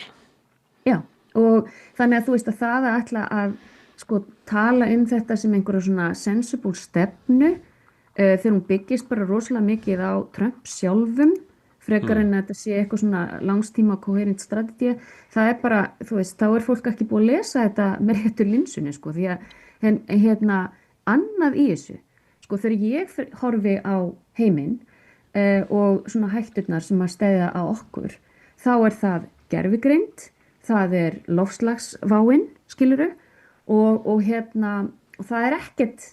Ameríka er bara búin að stimpla þessu út úr þessu og það sem við verðum að muna er það, hvað er Trump búin að vera að gera heima fyrir? Hann er búin að vera að veita svakalegt vald til dæmis tæknifyrirtækja sem tengjast núna inn í hergagnareinaðin hjá þeim. Þannig að sko, ég held að sko, það er allt í einu orðið þannig að Bandaríkin eru mögulega orðin, sko, ef við ætlum að gefa út einhverja evrópska öryggisstefnu, hvernig myndi hún snúa að Bandaríkjanum? Bandaríkin væru þá klárlega orðin allt í einu frekar óvinvætt land gagnvart Evrópu og stór hættulegt raunverulega vegna þess að samþjöppun auðs og tæknifyrirtækja og hergagnaiðnaðarins í Bandaríkjunum er rosalegt bara áhyggjumál og sko það sem hann er að gera heima hjá sér, það sem hann er að færa alveg súper mikið pening yfir til bara í þessum skatta ívilnunum og allt þetta, að það sem að hann er að veita öllum þessum billjónerum eða milljarðamæðingurum heima fyrir miklu meira vald, miklu meiri pening, að það sko átti á því að Evrópusambandið til dæmis þegar kemur að svona Google og Microsoft og þessum tæknirisum er með ákveðna löggjöf sem stendur svolítið í veginum fyrir því að þessi fyrirtæki geti vaðið uppi eins og þau gera til dæmis í Bandaríkjunum. Þannig að hans sýn á Evrópusambandið sem stoppar af ákveðnar vörur sem eru fullar af einhverju ógeði, skilurðu frá Bandaríkjunum, matur, fullar af einhverjum viðbjóði sem er sprautað inn í dýrun, ég veit ekki. Allar þessar hindranir er eitthvað sem að hann vil náttúrulega losna við og hann er búin að setja gríðarlega pressu á bresk stjórnvöld til dæmis að leyfa allskyns, ég meina þegar Bretar fengu 10% tolla á sig en ekki, þú veist, 35% eins og Svissi eða hvað hann var, að þá var það ekkit ódýrt, skilur, þeir þurftu að taka í burtu ákveðnar hindranir fyrir amerískar vörur. Þannig að við skulum átta okkur að sko, Evrópa, Trump vill náttúrulega bara sjá þessa flokka eins og Farage og AfD og þetta komast til valda vegna þess að þeir munu ryðja úr veginum öll þessu regluverki sem stendur í veg fyrir business. Það getur verið að það sé svona pólitíska strategían að hann er að vinna fyrir stórfyrirtækin í Bandaríkjunum og það er Evrópusambandið sem stendur í vegi fyrir því að tæknifyrirtækin til dæmis geti vaðið þar yfir allt. Leiðin sem hann sér út úr þessu er að nota eins og hann hafi sjálfur komst til valda sömuleyti með því að magna upp svona útlendingaandúð og óttaka gott innflytjendum. Hann sér að það fyrirbrigði til í Evrópu, þannig að ef þessi flokkar komast til valda með þeim tækjum að þá getur þeir orðið svona tæki fyrir Bandaríkin til þess að fella burtu allar hömlur á bandarísk stórfyrirtæki og þá verða mínir menn ríkir, hugsar Trump. En sko, að því við erum að tala um normaliseringu og hvað er raunsætt í þessu. Hvað er raunsætt í þessu mati Trump á styrkleika Bandaríkjanna gagnvart Evrópu? Við veitum allt sko hernaðarlegan styrk og hversu Evrópa var háð hernaðarlega. En þannig erum við komin að tala miklu fleiri hluti. Við erum bara að tala pólitík og við erum að tala efnahagslegan styrk og við erum að tala framleiðni per vinnustund og efnahagslega getu og eitthvað fleira. Er ekki í þessu líka eitthvað svona furðulegt ofmat á Bandaríkjunum og vanmat á Evrópu? Sko, þeir hafa nú verið, við skulum gera okkur grein fyrir því að hver Evrópuleiðtoginn að fætur öðrum hefur hreinlega bara lagst, þú veist, fyrir framan Trump og sleikt stígvélin, sko. Ég meina, við skulum átta okkur því. Þannig að hann er bara búin að komast upp með það og þannig að plaggið endurspeglar bara þessa maglomaníu sem að maðurinn hefur. En það er bara því miður hafa Evrópuleiðtogar bara gert nánast allt sem að Trump hefur farið fram á, það hafa þeir gert. Og hvort þeir fara núna eitthvað að spyrna við fótunum. Sko, við skulum átta okkur því að Amerika hætt að borga núna inn í stríði í Úkraínu. Það kemur ekki króna eða dollar frá þeim. Og það gæti leyst úr læðingi einhverja breytingu hjá Evrópu en það náttúrulega ennþá samt þetta NATO fyrirbrigði sem að þeir ríghalda í sko, að án Bandaríkjanna NATO ekkert, þú veist. Þó að Evrópuríkin fara að borga meira og meira í NATO, nú Evrópuríkin að keppast við það að fylla í að brúa bilið, það sem að Bandaríkin ekki lengur að borga í Úkraínu, það eru Evrópubúarnir að taka á sig. Spurningin hvort að með því að Bandaríkin hreinlega stimpli sig út úr Evrópu, að standa svolítið meira í hárinu á Trump, það geti verið. En við skulum líka muna það að þeir voru skítrættir við tollana. Þú veist, ég meina Evrópusambandið, þetta var hræðilegur dýll sem hún von der Leyen, þú veist, skrifaði undir, vegna þess að þeir fundu sér bara tilnýta til þess að skrifa undir, vegna þess að því miður það bara þannig að við erum ennþá greinilega sem álfa mjög háð bandarískum útflutningi og viðskiptum og það sko, hann með það, tollabandalagið, hann með tollaspilið sko. Ég held að sko viðskipti Evrópu við Bandaríkin sé ekki svo veigamikil að það var ekki það sem hræddi Evrópu, það var fyrst og fremst hernaðarlegu mátturinn, sérstaklega vegna Úkraínustríðsins, ótti við það að Bandaríkin myndum draga sér tilbaka og Evrópa skilin eftir varnarlaus og þess vegna sætti Evrópa sig við hvað sem Nú þegar yfirlýsingin komin að þeir ætla ekki að leggja dollar í Úkraínustríðið, eru svona að draga sig út úr Evrópu, að þá þarf Evrópa það er ekki tilgangur í að vera að kissa þetta stígvéli lengur, þannig að þá verður Evrópa að móta sína eigin stefnu og það út frá kannski því sem ég verður að spurja hvort að þarna líki ekki eitthvað svona vanmat á efnaðslegri getu Evrópu til þess að bara svara Bandaríkjunum. Eða kannski bara pólitískt að því að Evrópa hefur ekki svarað Bandaríkjunum í nokkuð tíman, að það verður kannski ófært að gera það, ég veit ekki hvort að það sé vandamálið. Það vantar alltaf bara sterka leiðtoga í Evrópu, þú veist, og ég held að allir leiðtogarnir séu undir mjög mikill pressu heima fyrir bara einmitt gagnvart þessum hægri flokkum sko, þessum ultrahægri. Þannig að þú veist, ég get ekki séð að Evrópu verða eitthvað mjög samstíga í því að vera með einhvað svaka move gegn Trump. Þannig að ég held að menn bara voni að þetta, þú veist, þeir eru bara að bíða þessi 3 ár lífi sko og þangað til að fá einhvern demokratan inn aftur sko. En eitt sem mjög merkilegt með svona strategíur, veist, að því ég nú búin að ég vinn við að hjálpa stundum ríkjum að móta svona strategíur og það reyndar mjög fá lönd í Afríku sem eru með svona eitthvað security strategies. En til dæmis þú horfir á security strategies, þessi ameríska leið, hún horfir alltaf út á við, þú veist. En öryggisstefna, þú veist, ætti í rauninni að horfa líka inn á við. Hverjar eru hætturnar inn á við? Það er ótrúlega merkilegt að það ekkert talað eitthvað nema bara, þú veist, migration is over. Það er eina sem identified, sem settur einhver svona, það talað að þetta sé bara búið núna. Það ekki lengur sem hægt að koma inn þetta flóða af innflytjendum, þetta bara búið. En þú veist, þessi öryggisstefna Trumps, hún skoðar ekkert, það ekkert minnst á inn á við. Og hætturnar til dæmis inn í Bandaríkjunum því minna það, þú veist, við vitum, en þeir greinlega leggja ekkert upp úr því, að það hvort sem það einhver svona dauði vegna skotvopna eða bara þessi skautun í amerísku samfélagi sem raunveruleg, þú veist. Það gríðarleg skautun og það mjög mikil óánægja með, ég meina 50% af landinu, það bara mjög óánægt að sjálfsögðu með Trump, en þetta svona 50-50 hérna í Bandaríkjunum, það ekki allir litir þessu brjálæði. Þannig að sko, til dæmis, með minnir Austurríki, svona, þú veist, stefna sem horfir miklu meira inn á við, þú veist, að þú ert að tryggja öryggi borgara þinna. Og þannig að en þetta rosalega svona aggressív út af því stefna, sem verður algjörlega vettu í eitthvað sem innanlands og svo annað sko að því að Austurríki til dæmis lagði mjög mikið upp úr sinni einstefnu að það var að tala velferð borgarana, þú veist. En Bandaríkin þú veist, það eina skipti sem þið minnast á, sem eins og það sé verið að afgreiða þetta bara svona just in case og engin meining með þessu, þegar að tala American workers í einni málsgrein.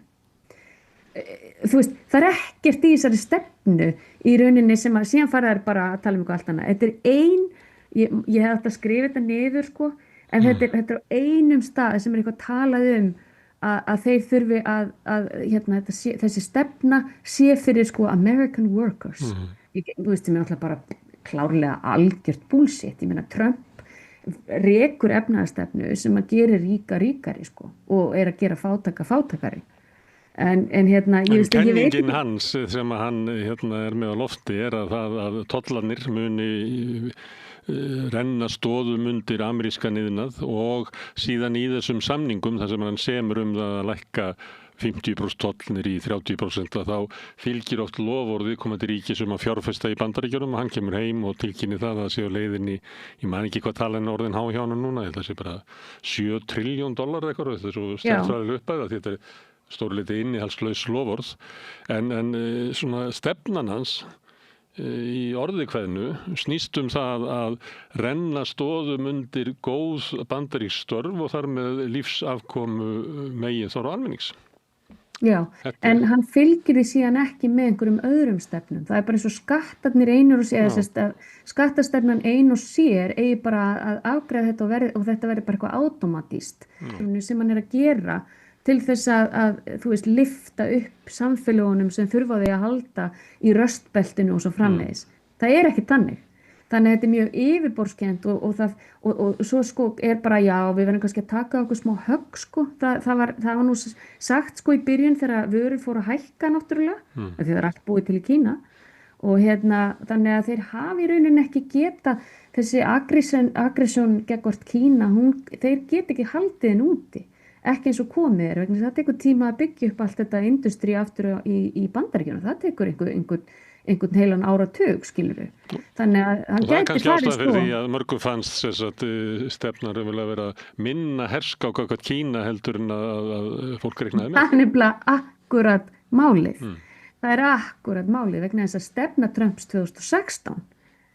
Heyrðu, þú veist, ég meina við erum bara að tala um dúk og disk. Þetta bara allt annað.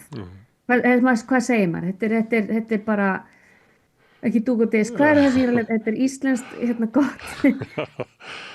Ég svo erfitt að vinna svona. Þetta ger ólíkt. Þetta ger ólíkt. En það geta byrta saman.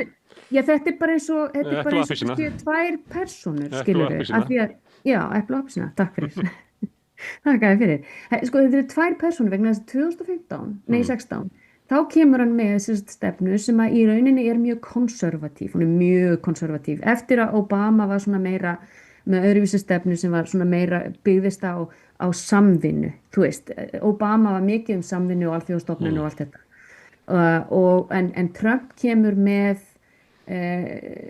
svona með, þú veist, mjög konservatíva öryggisstefnu og hann hefur nú aldrei verið hrifinn af Sameinuðu þjóðunum, en það voru samt sömu óvinirnir innan gæsalappi. Ég meina það var Kína helsta ógnin sko. Ég veit ekki hvort þú manst eftir að Norður Kórea var aðalmálið sko. Þú veist, hann var alveg bara obsessed yfir Norður Kóreubúum og þess að írónían að síðan þá hafa Kóreubúar í rauninni sko, þeir meira kjarnavopnum heldur en þeir átti þá en allt í einu eru Norður Kóreumenn ekki ógn. Þannig að þú veist, það ekkert consistency í þessu hjá honum. Það bara ekki consistency og hann þetta er náttúrulega auðvitað allt sem snýst transactional, þetta að víla og díla. En eitt með Afríku, ég átti samræður við nokkra aðila í Sómalíu og ég veit ekki hvort að þú heyrt þetta eða fylgst með þessu en Trump hefur verið rosalega brútal út í Sómalana sem búa í Bandaríkjunum. Þeir eru flestir í Minnesota, þeir eru 80.000 þar. Það sé bara ónýtt fólk sem komið frá ónýttu landi og þeir bara fara heim til sín og vera þar. Já, þetta er hræðilegt að tala svona ákveðin hóp sko og margir mjög sárir eðlilega. En fyrir utan það hann náttúrulega lengur búin að loka á, þú veist, fólk komið frá mörgum múslimlöndum, það var hann lengur búin að gera, þú veist, þannig að það er ekki eins og Sómalirnir séu að koma þarna í einhverjum stórum hópum sko til Bandaríkjanna, en það þetta 80.000 manna samfélagi í Minnesota og hann talar þetta sko, það var þarna einhver einhverju 2 sómalar sem skutu held í lögreglumenni þetta, þú veist, þannig að þannig byrjaði þetta nú reyndar, en þetta var líka persónulegt gagnvart konu sem situr á þingi fyrir demokrataflokkin, hana Ilhan Omar sem sómali, og hún er mjög opinská hvernig henni finnst Trump og þannig að hann hefur alveg sérstaka, hann bara hatar hana sko þú veist, og ber út á hverjum einasta blaðamannafundi að hún hafi komið á fölsum forsetu til Bandaríkjanna, hafi sviðsett giftingu við bróður sinn og það menni verið afhjúpað og henni verið hent úr landi. Þetta hann að segja næstu í svona, ég segi ekki á hverju fundi, svona öðrum til 3. hverjum blaðamannafundi sem náttúrulega 1 á dag að lágmarki. Nákvæmlega, þannig að þetta persónulegt gagnvart sómalunum orðið, en svo er nefnilega svo erfitt að í sama tíma í Sómalíu, þá náttúrulega, þú veist, Kanarnir sem eru að vinna í Sómalíu náttúrulega bara, þú veist, þeir eru miður sín yfir þessu vegna þess að þeir þurfa að sitja með stjórnvöldum í Sómalíu. Stjórnvöld í Sómalíu þurfa að vera rosalega praktísk og segja bara ekki neitt vegna þess að þeir vita það, þeir eru að reiða á ameríska hjálp varðandi að berjast við Al-Shabaab og það hefur orðið umsnúningur í því að berjast við Al-Shabaab nýlega vegna þess að Bandaríkin stigu svolítið frá í síðustu tíð Trumps, þá dró hann herlið út úr Sómalíu og sem kom öllum rosalega óvart. Núna allt í einu þá hann involveraður og eins og ég segi, það var Special Ops í Puntlandi sem voru teknir einhverju ISIS-gæjar og þetta involveraði man on the ground frá úr bandaríska hernum.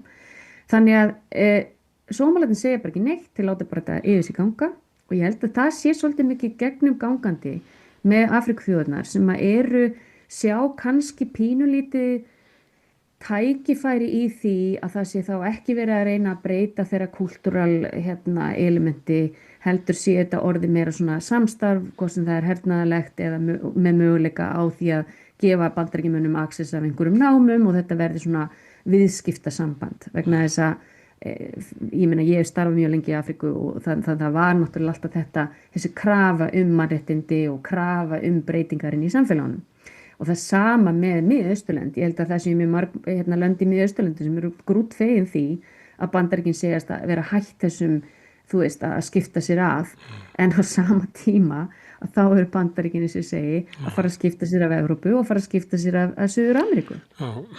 Svona ef við reynum að meta sko, hvernig á að taka þessu, þá sumt þarna var að einhver leyti fyrir séð aukin áhersla á Ameríkurnar. Stefna Bandaríkjanna í Mið-Austurlöndum var löngu orðin gjaldþrota og hvort sem að þessi stefna sér skárri eða eitthvað, það var ljóst að hin ekki áfram. Það var ljóst að Bandaríkjamenn voru á leiðin út úr Evrópu og suminiti mætti orða þannig að þegar NATO fyrir kannski 30-40 árum að þá skaffaði bandaríski herinn vend fyrir Evrópubúa sem voru jafnt margir og Bandaríkjamenn með stækkun NATO og þá voru þeir helmingi fleiri Bandaríkjamenn og endan þá náttúrulega hlaut að gerast að Bandaríkjamenn hafa bara ekki bolmagnin til þess að skaffa þetta og það hefur verið nokkur ára tíma hafa Bandaríkjamenn verið að benda Evrópu að þeir verið að taka á sig þess ábyrgð vegna að þetta dæmi gengur ekki upp.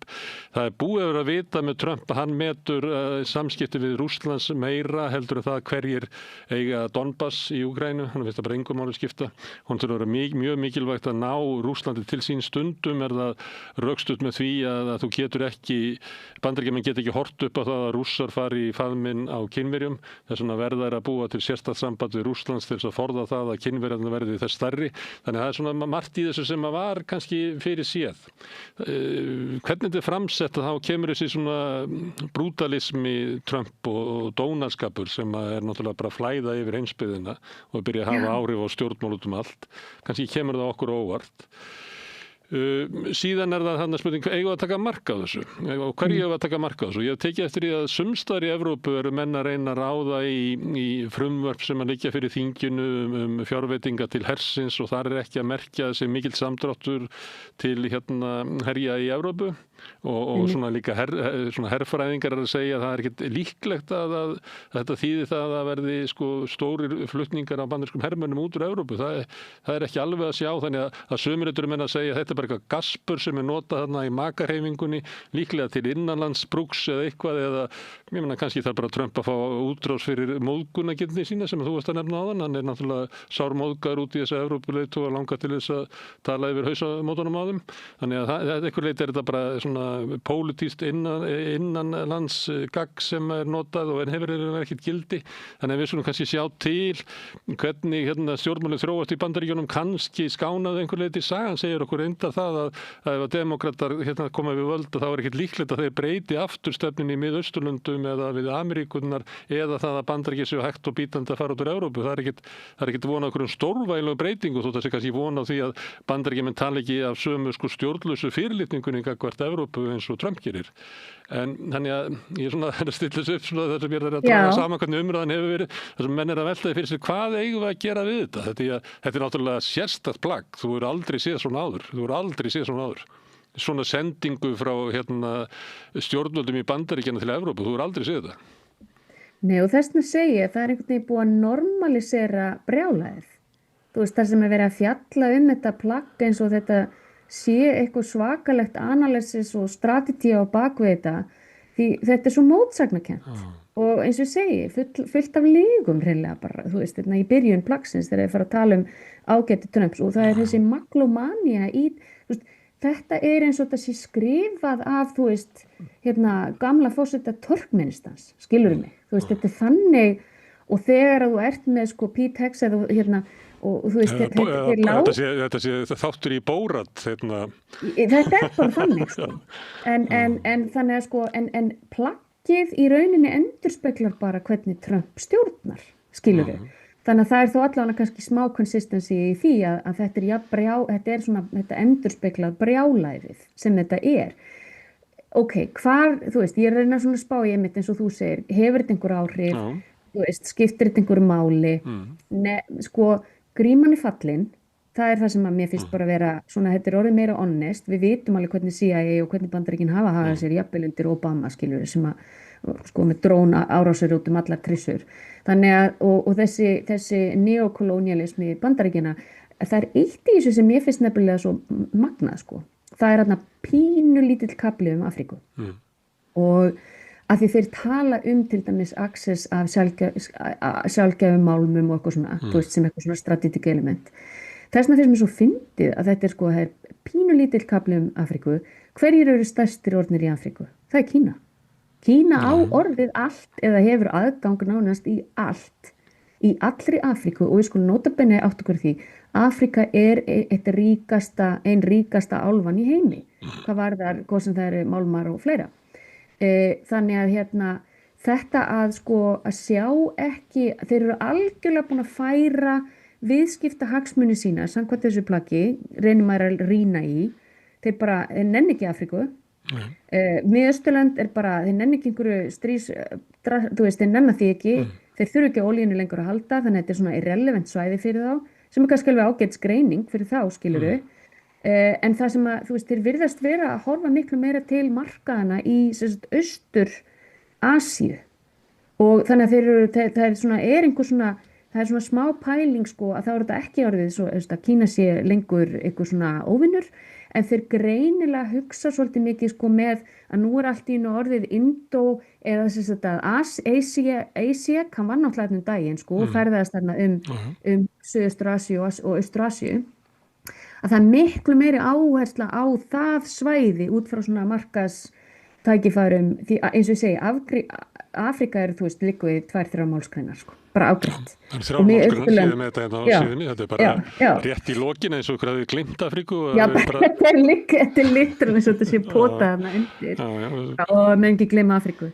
En það finnst mér vera nefnilega svo merkilegt faux pas vegna þess að hvaðan eru allir innflytjendur að koma til Evrópu til dæmis, ef Evrópu að vera svona svakalega mikið umhyggju efni Trumps, það að koma frá Afríku, meira að minna eitthvað frá náttúrulega Afganistan og Pakistan, Palestínu, en þú veist þannig að mér finnst ekki analýseringin, þetta er superficial analýsering á þessu finnst mér og mér finnst einhvern veginn þegar við erum að tala raunverulegar hættur sem að geti orðið þjóðarógn fyrir Bandaríkin, þá finnst mér svo merkilegt með þetta að snúa aftur til dæmis til Suður-Ameríku að þeir í rauninni fara bara að halda úti kannski þá sömu hræðilegu stefnunni sem þeir voru alltaf að gera, sem ástæðan fyrir að Suður-Ameríka í rusli. Það út af því að Ameríkanar hafi verið að íhlutast í hvert einasta skipti sem hún færði einhvern mann inn eða konu, það yfirleitt menn á þeim tíma, sem hafa verið svona eitthvað vinstri sinnaðir og ætlaði að gera eitthvað gott fyrir fólkið sitt, þá voru búin að strax steypa þeim á stóli. Og nú það nákvæmlega að fara að gerast. Ég ekki að segja að Maduro sé einhvern góðu gæi, minna, þú veist, við vitum alveg að Venezuela complicated dæmi, sko, en þú veist, þeir að búa til, þetta bara wag the dog, það bara verið að búa til eitthvað fentanólstríð að meðan þeir greinlega skýt saman kókain og þú veist, skilur það ekki heil brú í þessu. Þannig að stefnan þeirra sem að þeir eru að setja þarna fram í þessu plaggi og bara það sem heyri frá þeim, hún stjórnast ekki af neinum eðlilegum analyseringum það og viljir bæta viðskiptahagsmuni í álfunni til þess að koma í veg fyrir, til þess að byggja þau löndu upp sem myndi þá leiða til þess automatist að þeir myndi ekki fá þetta flóð af öllu þessu fólki að koma til Ameríku. En þeir hugsa ekkert það ekkert orsök, skilur, það ekkert hugsað rót vandans. Kannski það vandinn að þetta samið til þess að reyna að búa til einhverja heila brú í utanríkisstefnu Donald Trump sem að byggir ekki á einhverju stefnu eða framtíðasýn, heldur oft bara viðbröð frá degi til dags við einhverjum tilteknum viðbröðum og það einhverju greymenn sem hann á bakvið en að reyna að tjasla þessu saman í einhverju heilstæða stefnu. En ég var að hlusta á Krugman hérna að tala þetta. Og hann nefndi að það sem þú varst að tala með Suður-Ameríku að þarna þessi komin bara aftur línan sem áður var að það hérna American Fruit Company að vegna þess að það mikil áhersla lögð á að ekki bara hernaðarlega yfirburði eða pólitíska yfirburði heldur svona viðskiptalega yfirburði að Bandaríkin munu nýta auðlindir og sjaldgæfa málma og eitthvað fleira sem eru á vesturhveli og sömulega að þetta svo business orientilar. Hann nefndi hérna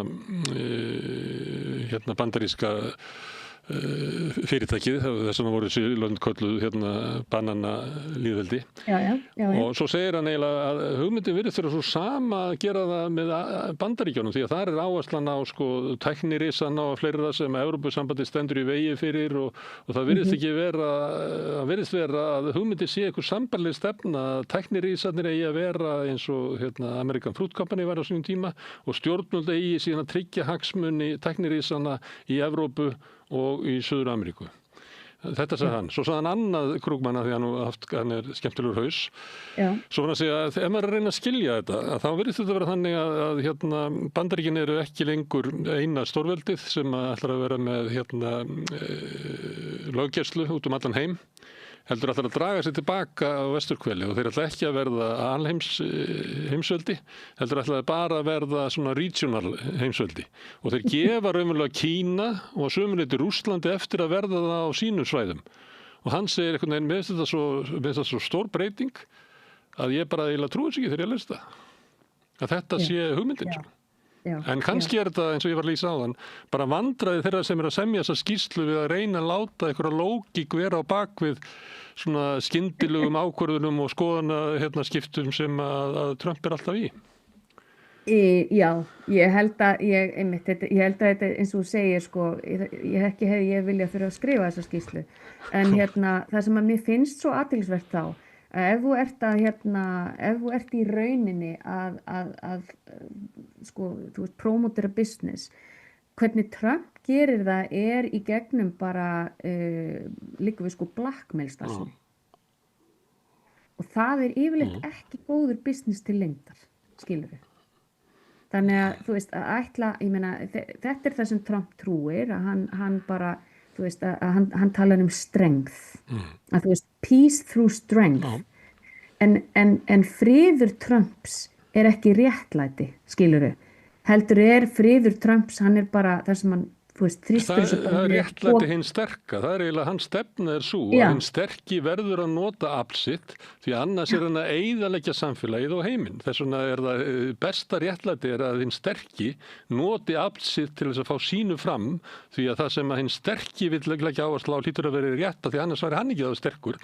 Því að við mögum alls ekki opna þess vegna móti alþjóðastofnunum og fleira sem eiga að gæta hag hinna smærri, þess vegna móti því, en þess vegna vill bara að réttur hinn sterka fá að ráða og þess vegna hann og Putin og Xi að ákveða hvernig heimurinn vera. Já, og það var náttúrulega svolítið þannig á kaldastríðstímanu að svo bara með dual polar sko, en það sem að Bandaríkin náttúrulega sko afleiðingar af kaldastríðinu verða svo í þessu bröltið þeirra í Miðausturlöndum og verða kulminera í, 9/11, þannig að sagan endurtekur sig bara, þú getur ekki farið fram með svona bara með svona hræðilegum hætti sem stígur á svo marga án þess að komi aftur tilbaka í hausinn á þér. Þannig að ég held að þessi sko, ég veit ekki hvernig verður með bandarísk stjórnmál eftir 3 ár, hver kemst inn, hvort það verður áframhaldandi, næst kannski J.D. Vance eða eitthvað jafnræðilegt sko. Spurningin, ég held að sko 3 ár kannski ekki svo langur tími en Jó, Helen, ég verði að skjóta hérna inn sko. Við erum ekki búið með 1 ár á Trump sko. Þannig að 3 ár verða mjög langur tími. Já, en það sem ég ætlaði að segja var sko að Bandaríkin bara síðust árum búin að vera að missa sitt pólitíska vald í heiminum. En þessi skýrsla, hún ekki tilbúin til þess að horfast í augu við að staða Bandaríkina hefur reyndar þrátt fyrir, við erum oft svo rosalega busy að það svo mikið háaði og hann svo duglegur með það hann Trump að búa til einhvern háaða. En það sem að gerast það að Kína að taka yfir Afríku, BRICS-löndin að stækka og þeirra viðskiptanet, Kína að fara að taka fram úr, hvað var það tækni framfarir og í renewable energies og allt þetta. Það það sem að gerast. Og þetta svona eins og þetta sé, hegemónið, þetta svona Kalígúla heimsveldið að falla og þetta svona síðustu hnefahöggin, skilurðu. Þannig líður mér svolítið með þetta. Sko. Og Trump virðist ekki skilja sko stefnu Kínverja að leggja áherslu á endurnýjanlega orku sem að hann heldur þetta sé umhverfissjónarmið sem þetta náttúrulega hluta til, en að langstæstu hluta þetta ákvörðun sem byggir á því að með endurnýjanlegri orku að hún verður alltaf ódýrari og ódýrari, þannig að sá sem hann forystu þar, hann mun hafa forystu fram yfir ríkin sem ætla að treysta á kolefnaorkuna. Sjáðu nú bara rafmagnsbílana, þetta alltaf komið frá Kína núna. Þetta orðnir frábærar ódýrir rafmagnsbílar og Bandaríkin löngu búin að Tesla gleymdu því. Sko. En Trump virðist telja að þessi stefna sé eiginlega öngstræti út af því hann hafnar nattrænir hlýnun og öðru slíku og þess vegna heldur hann að Kína sé að beygja út af. Á meðan að Kína lítur svo á að þetta sé lykillinn að því. Það sá sem að verður með flestur sko nýjungurnar í framtíðinni, hann mun verða sterkastur. Ekki sá sem að treystir á olju. Akkurat. Og svo náttúrulega þetta að nefna workers einmitt eins og einhver paragraf sem var hentan inn í bara just, þetta svo greinlega meaningless þessi setning sko með the American workers. En ég ansi hrædd það að ef að þetta ekki skila sig heim í betri árferð fyrir makaliði að þá ég voðalega hrædd að fólk muni snúast gegn honum. En sko það undir demókrötunum núna komið að finna einhvern almennilega leiðtoga og demókratarnir bara sjálfur sér vestir, því miður. Þeir þurfa ekki endilega að gera mikið því að þeir voru nú bara að vinna í gær, bæjarstjóran í Miami, sem fyrsta skipti 30 ár. Já, það alveg rétt. Það bara út á andstöðu við Trump sem þeir vinna. Já, það sem ég ætlaði að segja sko að mögulega það þannig að það sem stoppar Trump og stoppar þetta brjálæði og stoppar til dæmis allan hennan stuðning við Ísrael og þjóðamorð að það verði bandarísk samfélag núna, það bara sko út af æs og öllu því sem að gerast, það bara rosaleg tensjón í Bandaríkjunum í dag. Þannig að ég ekkert viss að við erum eftir að sjá makahreyfinguna blómstra því ég held hún bara ekki eftir að skila neinu til samfélagsins eins og þeir hafa lofað. Ég held að hafa lofað upp í erminn á sér. Já, eins og tilheyrir svolítið þessari stefnu. Ég held að það sama við þá flokka sem að Trump að mæra að menn láta oft eins og þessi bara gefið að þeir muni bara halda áfram að vaksa. Ég held að það verði ekki í Evrópu.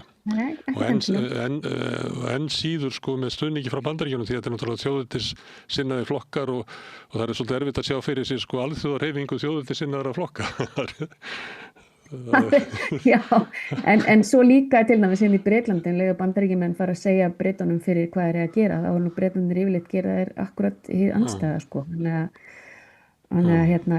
að en bara það sem ég finnst þess að segja, bara svona til að enda þetta allavega frá mínum bæjardyrum séð, það er það sem mér finnst leiðilegast hvað búið að normalisera brjálæðið í Trump. Við erum farin að tala þetta eins og þetta sé einhver eðlilegur hlutur, rýna í þetta eins og það sé eitthvað svona eðlilegt á bak við þetta. Þetta er bara fólk sem á einhverju maglómaníu, þú veist, horfið á þessa gæja. Þetta eru snar brjálæði menn sem stjórna Ameríku í dag. Það er bara þannig. Ég horfði á ræðu Hexet, stríðsmálaráðherra í bókasafni Ronald Reagan. Jesús, já. Sástu það? Þetta er bara eins og þetta sé, eins og ég segi, þetta er bara eins og við séum komin til Norður-Kóru, skilur við, þú veist. Ég held að hann hafi sagt Trump 14 sinnum í hverju setningu Já, hann veit ekki missa jobbið sitt. Helen, gaman að tala við þig hérna á aðvendunni. Við hefum náttúrulega verið að baka piparkökur. Kannski ykkur að baka piparkökur sem að hlusta á okkur. Ég fæ að heiman hangikjöt og við skerum út laufabrauð hér og það er svona haldið við hefðum. Nú, þú veit ekki þetta engin inngilding hérna í breska siði? Nei, við erum bara...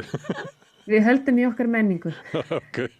Vonandi ekki einhver faras sinni í nálatöku sem kvartar yfir hangilsins. Jú, ég umkring þeim. Herðu, kannski heyrðustu eitthvað fyrir jól, en ef ekki þá sé ég bara gleðileg jól. Sömuleiðis, gaman að heyra þér. Já, sömuleiðis.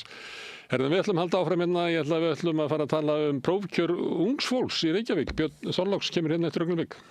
Alþýðufélagið er frábær hugmynd. Félagsgjöld í Alþýðufélagið eru krónur 2.750 á mánuði og renna óskipt til dagskrár og útsendinga samstöðvarinnar. Samstöðin.is. Góðir fjölmiðlar eru mikilvægur partur af því súrefni sem sérhvert samfélag þarf á að halda. En góðir fjölmiðlar, þeir þurfa ekki endilega að vera hlutlausir, en þeir verða að vera sjálfstæðir. Alveg eins og góðir háskólar og traustir dómstólar þurfa að vera sjálfstæðir. Þeir þurfa að þjóna fólkinu, ekki valdinu. Ég heiti Þorvaldur Gylfason og ég styð samstöðina. Gerist áskrifundur á samstöðinni og taki þátt í að byggja upp öfluga og róttæka samfélagsumræðu.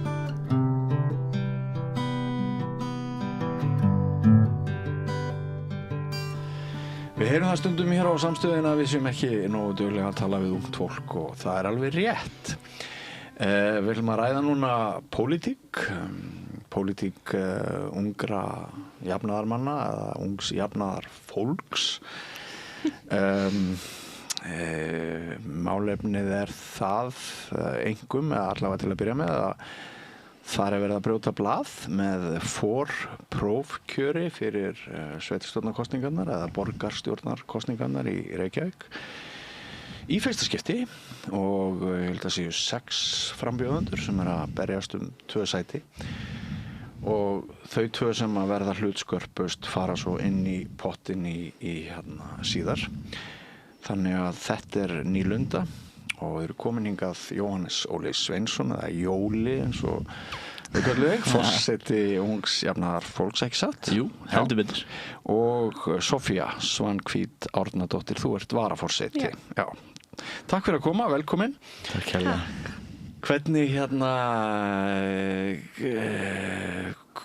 af hverju er mikilvægt að ungliðar fari í forprófkjör og svona kveði sér hljóðs með þeim hætti sem þeir eru að gera hjá ungu jafnaðarfólki? Sko þetta er auðvitað bara viðbröð við því að ungt fólk, ungt jafnaðarfólk hefur ekki árangri í prófkjörum hjá samfélaginu í Reykjavík. Já, það er bara þannig. Já, og ég meina við höfum held ég einu svona ungan borgarfulltrúa eða borgarfulltrúa undir 35 ára á 2017. Nú, er það tölfræði? Já, ég meina, Dagur náttúrulega kom ungur inn hjá Reykjavíkurlistanum. Já, svolítið langt síðan. Já, og þegar við tölum með þetta, við teljum Reykjavíkurlistan bara með þeirra hendar, þannig að segjum við bara sem er ótrúlega skrítið, ég meina, það er ekki eins og þessi skortur á flottu ungu fólki í flokknum, Og við erum duglega að bjóða okkur fram, en fólk hugsa svona þannig að það kannski þurfa bara að kjósa einn ungan, skilurðu, og síðan restin bara meðaldra fólk og þá, þú veist, bara komast það ekki inn, Vandamáli hefur svolítið verið líka bara að ungt fólk hefur verið svona dreifa sér á frambjóðendur og hefur ekki alveg skýrt hvar við höfum ekki verið náðu strategísk Nei, og það er líka málið sumir hefur kannski vilja fara í uppstillingu og biðja fleiri sæti þar eða setja ykkur kvóta en þetta bara stjórnmál maður verður bara skipleik sem betur og leggja það að sér Já, og hefur gilt einu hvort það hefur verið uppröðun, uppstilling eða prófkjör skiptir engum máli hvaða form hefur verið notað bara ungt fólk hefur ekki náð árangri hjá Samfylkingunni í Reykjavík Uppstilling er náttúrulega gengið betur þar koma í gegn Ragnar Sigurðardóttir Jóhann Páll, Kristrún kom inn sem ung en prófkjörinn það er vesenni það er líka bara að keppa við fólk sem er búið að vera borgarfulltrúi á launum í 4 ár, getur lagt mikið í það, búin að mynda tengsl þá þarf bara þetta auka púst þegar byrja með Og hvað, eins og ég sagði þann 6 fulltrúar að berast 2 sæti Hvernig er kynjaskiptingin? Kynjaskiptingin er þannig að það er 1 kona og 5 strákar Þetta er svona, bara mynstur sem sjáum í öllum unglingahreyfingunum að strákar eru mjög duglegir þessar myndir. Er það? Já, það er mikið það en við erum með mjög öfluga konu í framboði sem heitir Birta. Já. Svo erum við með Stein Ólaf og Þorvarð, Eirík Búa og Daniel Gauta. Já. Þetta er mjög áhugavert að það sé bara 1 kona í frambúið en svo er ríkisstjórnin skipuð 3 sterkum konum valkyrjurnar stundum kallaðar maður hefði kannski ætlað að framganga Kristrúnar sem er náttúrulega vinsalasti stjórnmálaleiðtogi sem við höfum séð hér í áratugi að hún verði ungum konum svona fyrirmynd og spýti í það að ungar konur kveði Já, hún er klálega mikil fyrirmynd en ég veit bara ekki alveg af hverju þetta er af hverju Strákar náttúrulega færa sig í hópum það getur líka haft en ég dug líka breyst bara sem ég byrjaði mér fannst það eða þú veist þá voru held ég fleiri stelpröldum strákar sem voru að taka þátt eins og UJ svo er þetta bara eins svona Þetta kemur svolítið óvart. Haldið þetta sé eins hjá hinum hreyfingunum semst? Já, mér finnst þetta að vera svolítið bylgja, Mikið að strákum. Já. Og þá einhver strákakúltúr, upplifir þú það? Nei, ekki í okkar hreyfingu, En kannski hjá einhverjum öðrum. Já, kannski líka ekki of mikið að strákum, það er bara of lítið að stelpum. Það er svona... Ég sá eitthvað myndband á samfélagsmiðlum sannarlega eitthvað sem ég held að orðið strákakúltúr ná ekki einu sinni yfir það var bara verið að tala það verið gellur og frýr bjór þetta var hjá miðflokknum Hvað finnst ykkur það?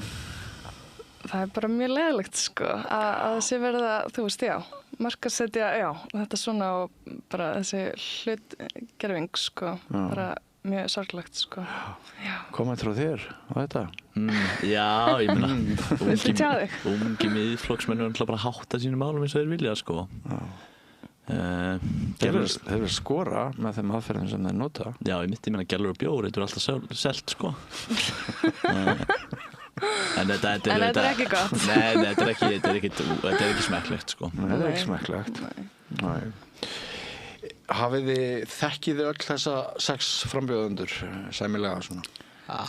Já, þeir eru svona missnýr sem er búin að vera lengi Já, þetta er óbúslega breytt í þessum hópi Já, það er það Við erum með hana Birtu sem kemur úr atvinnulífinu hefur að starfa sem markastjóri hjá Rekstrarstjóri hjá Tulipop hefur verið því, svo erum við Stefán Pettersson sem er bara fættur og upparinn í Reykjavík en svona þetta er salt of the earth gæi svo er Eiríkur Búi með 2 ungbörn Laugardalnum Eiríkur Búi hefur verið lengi að starfa á borginni þar inni, svo er þetta Stein Ólaf sem hefur verið á gólfinu, grunnskólakennari í áratug og Daniel Gauta, leikskólakennari menn þetta er bara, þetta sýnir svona litrófið hvað er mismunandi fólk innan UJ og Samfylkingarinnar Hvenær hættir maður að vera ungur jafnaðarmaður, hvað getur maður að vera gamall til þess að Upp í 35 ára Upp í 35 Þetta er rétt dottin út Það fór það Heyrðu, og eru áherslur þessara frambjóðenda ólíkar? Já, en það er svona ákveðið mynstur, þú veist, fólk er náttúrulega að tala leikskólamálin og rekstur borgarinnar og skólakerfið, þú veist, þetta er svona breiðu strókurnar, finnst manni. Já. Þetta er svona kannski, fólk er kannski aðeins að spila á sína styrkleika, menn að þau hafa komið mismunandi bakgrunni og það er kannski leggja áherslu á hluti sem þau telja að þau hafa trúverðleika, en þetta svona eðli máls samkvæmt að fara svona, já, sko, út með fólk sem allt í saman flokki og svo líka allt ungt fólk í saman flokki, ánlega þetta svipaðar skoðanir, sko. Já.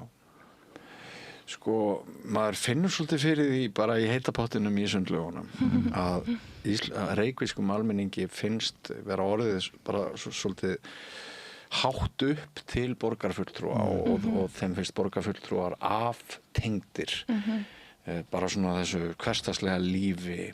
Við náttúrulega vitum hvernig umferðin hefur þróast hérna, vandræði með húsnæði, það eru leikskólamálin, það eru einhver skrímsli sem spretta upp, eitt kallast græna gímaldið og eitthvað svona og fólk bara, við sáum það líka í könnun, hérna Óli Harðar sagði í frétt sínar í gærkvöld í sjónvarpinu að mælingar mæla bara, þú veist, króníska óánægju borgarbúa með fulltrúana sem eru í borgarstjórn. Gildir einu hvort að tala um meirihlutann eða minnihlutin eiginlega hérna, hann eiginlega sko enn óvinnsælli heldur en meirihlutin.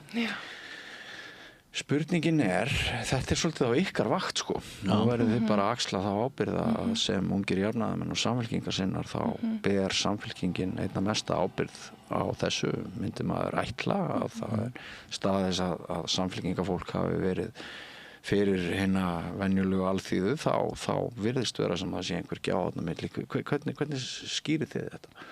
Já, ég held bara við höfum alltaf verið mjög lengi í borgarstjórn og hérna já, svona sami taktur og þá hefur kannski ekki verið nógu mikil áhersla svona senustu ára á grunnþjónustuna bara og kannski, já, fullmikið svona gæluverkefnum sem að fólk kannski tengir ekki alveg við, þannig að ég held að fólk, já, þú veist, bara eins og leikskólamálin, það bara ekki ánægt með þau náttúrulega og borgarlínan hefur ekki gengið nógu hratt og svona fólk ekki nógu mikið sem að fólk kannski finnur fyrir í svona daglega lífi, sko. Og þú nefnir borgarlínu, það rosa margt sem alltaf á döfin, ég var alltaf að plana eitthvað, en fólk upplifir eins og það sé bara ekkert að gerast. Já.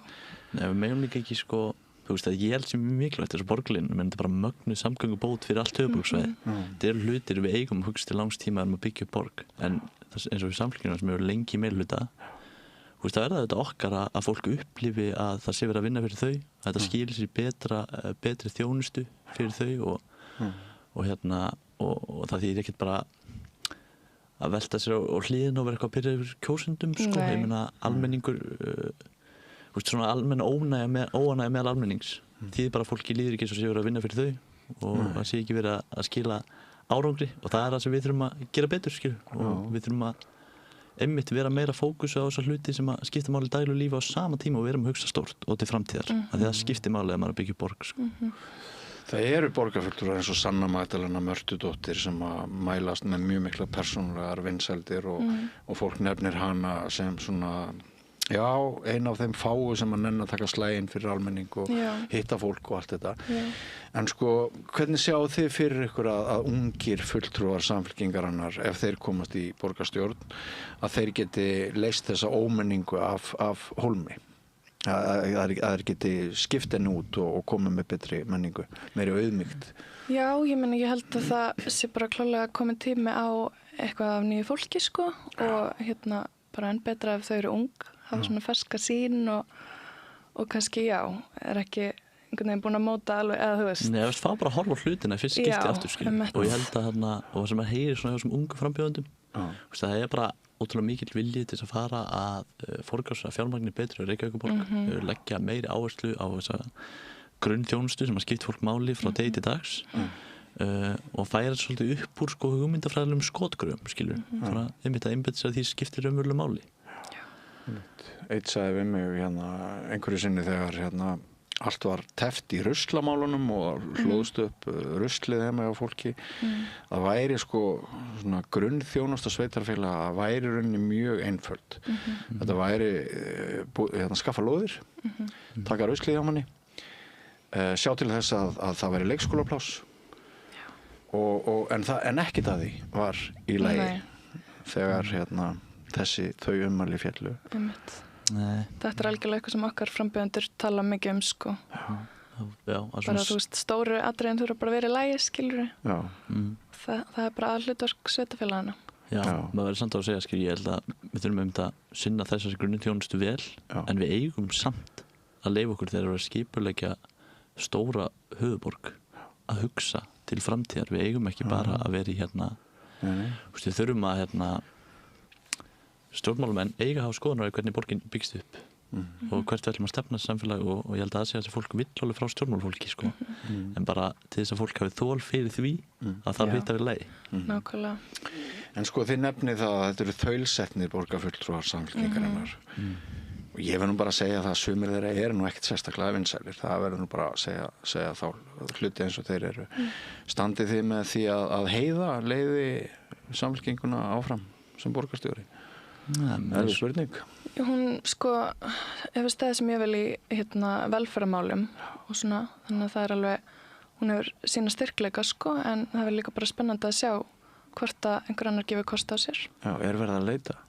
Ég bara veit ekki eins og stað núna og neini frambúði og ég meina við erum bara að sjá, ég held sem mjög gott fyrir hana alltaf að fá að fara inn í prókjör og sækja sitt umboð til félagi flokknum. Ekki spurning, bara styrkja sína stöðu. Algjörlega, og ég meina Sæðu fyrir ykkur borgarstjóraefni og oddvita Samfylkingarinnar sem væri undir 35 ára aldri? Það getur verið. Fyrir bara eftir hvað fáum sterkt umboð úr þessu fólkbókri, sjá hvað gerist. Já, einmitt. Þetta er spennandi. Já. Ég var að ræða aðeins svona framistöðu ríkisstjórnarinnar sem borin uppi af ykkar oddakonu. Já. Kristrúnu Frostadóttur. Nú mikið hafæri út af samgönguáætlun. Hér var Steingrímur J. Sigfússon, gamall refur fjármálaráðherra og samgönguráðherra fyrrum og formaður VG. Hann var í spjalli við mig í gær við Rauðaborðið. Hann segir að ríkisstjórnin eigi að taka tilbaka þessa ákvörðun með að kippa Fjarðarheiðargöngum úr leik og Siglfirðingar myndu fyrirgefa það sé bara þannig að það hefur verið komin tími á göng í þessum landshluta og það hefur ríkt traust og svona hefðir í þessum efnum að þú eigir ekki geta rift fyrra samkomulagi og sátt og samstöðu sem að var á einhverjum tímapunkti Fjarðarheiðargöng. Hvað segirðu það, Jóli?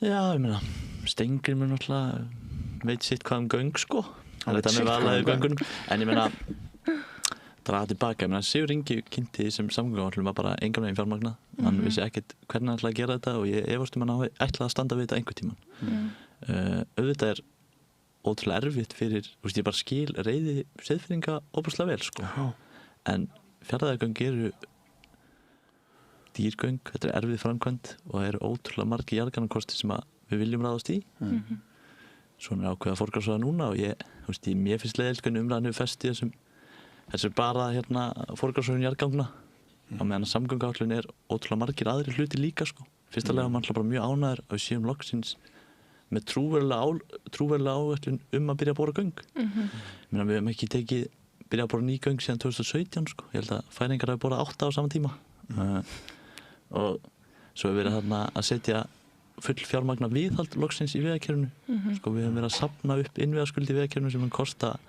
okkur fólk sem að nota veginn framtíð og bara framtíðarkynsluður ótrúlega mikið og þetta er eitthvað sem við ræðum ekki nóg mikið og ég keyri 60 ferðir yfir Skjálfandabrúna í kynninni heima á sumrin sem er skilti ein breið og löng ein breið og skilti sem að segja að ef að vöruflutninga færa hann yfir, þá myndur hann bara brotna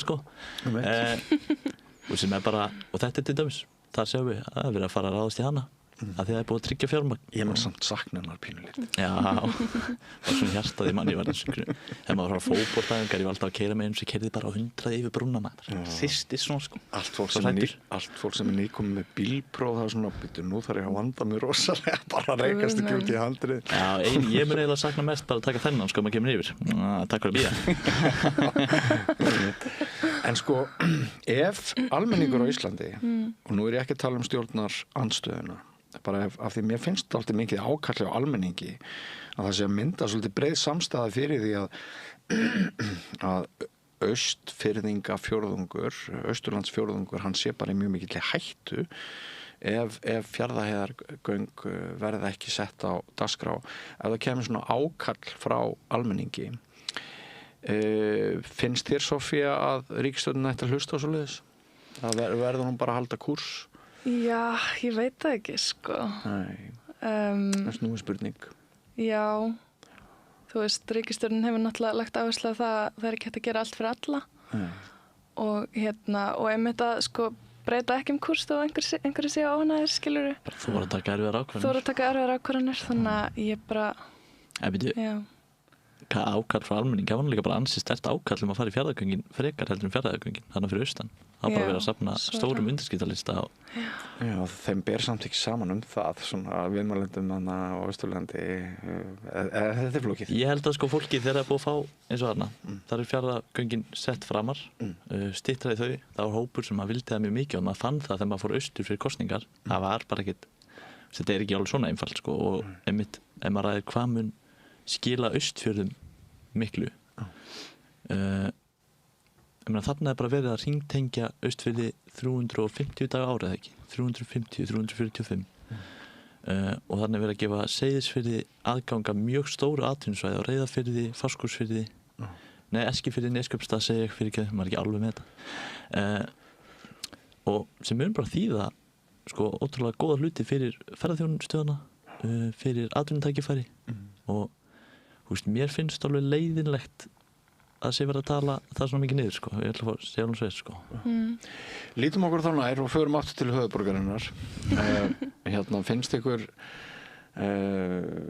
Finnst ykkur að ríkisstjórnin hafi gert eitthvað til þess að bæta hlutskipti ungs fólks? Ég meina, þið þekkið þessa umræðu, það er mjög erfitt að eignast húsnæði sem ungar manneskjur. Það eru áskoranir með leikskólapláss víða og allur fjandinn, ég hef sagt það áður að 1 minna barna velur Noreg núna bara umfram Ísland eftir að hafa mentað sig hér og búi hér og ríkið stórmandi kostnaðar, svo missu fólk bara út í heim, bara út af þessu. Finnst ykkur að ríkisstjórnin og ykkar fóringi hafi gert, Kristrún Frostadóttir hafi gert það sem þarf að gera fyrir ungt fólk?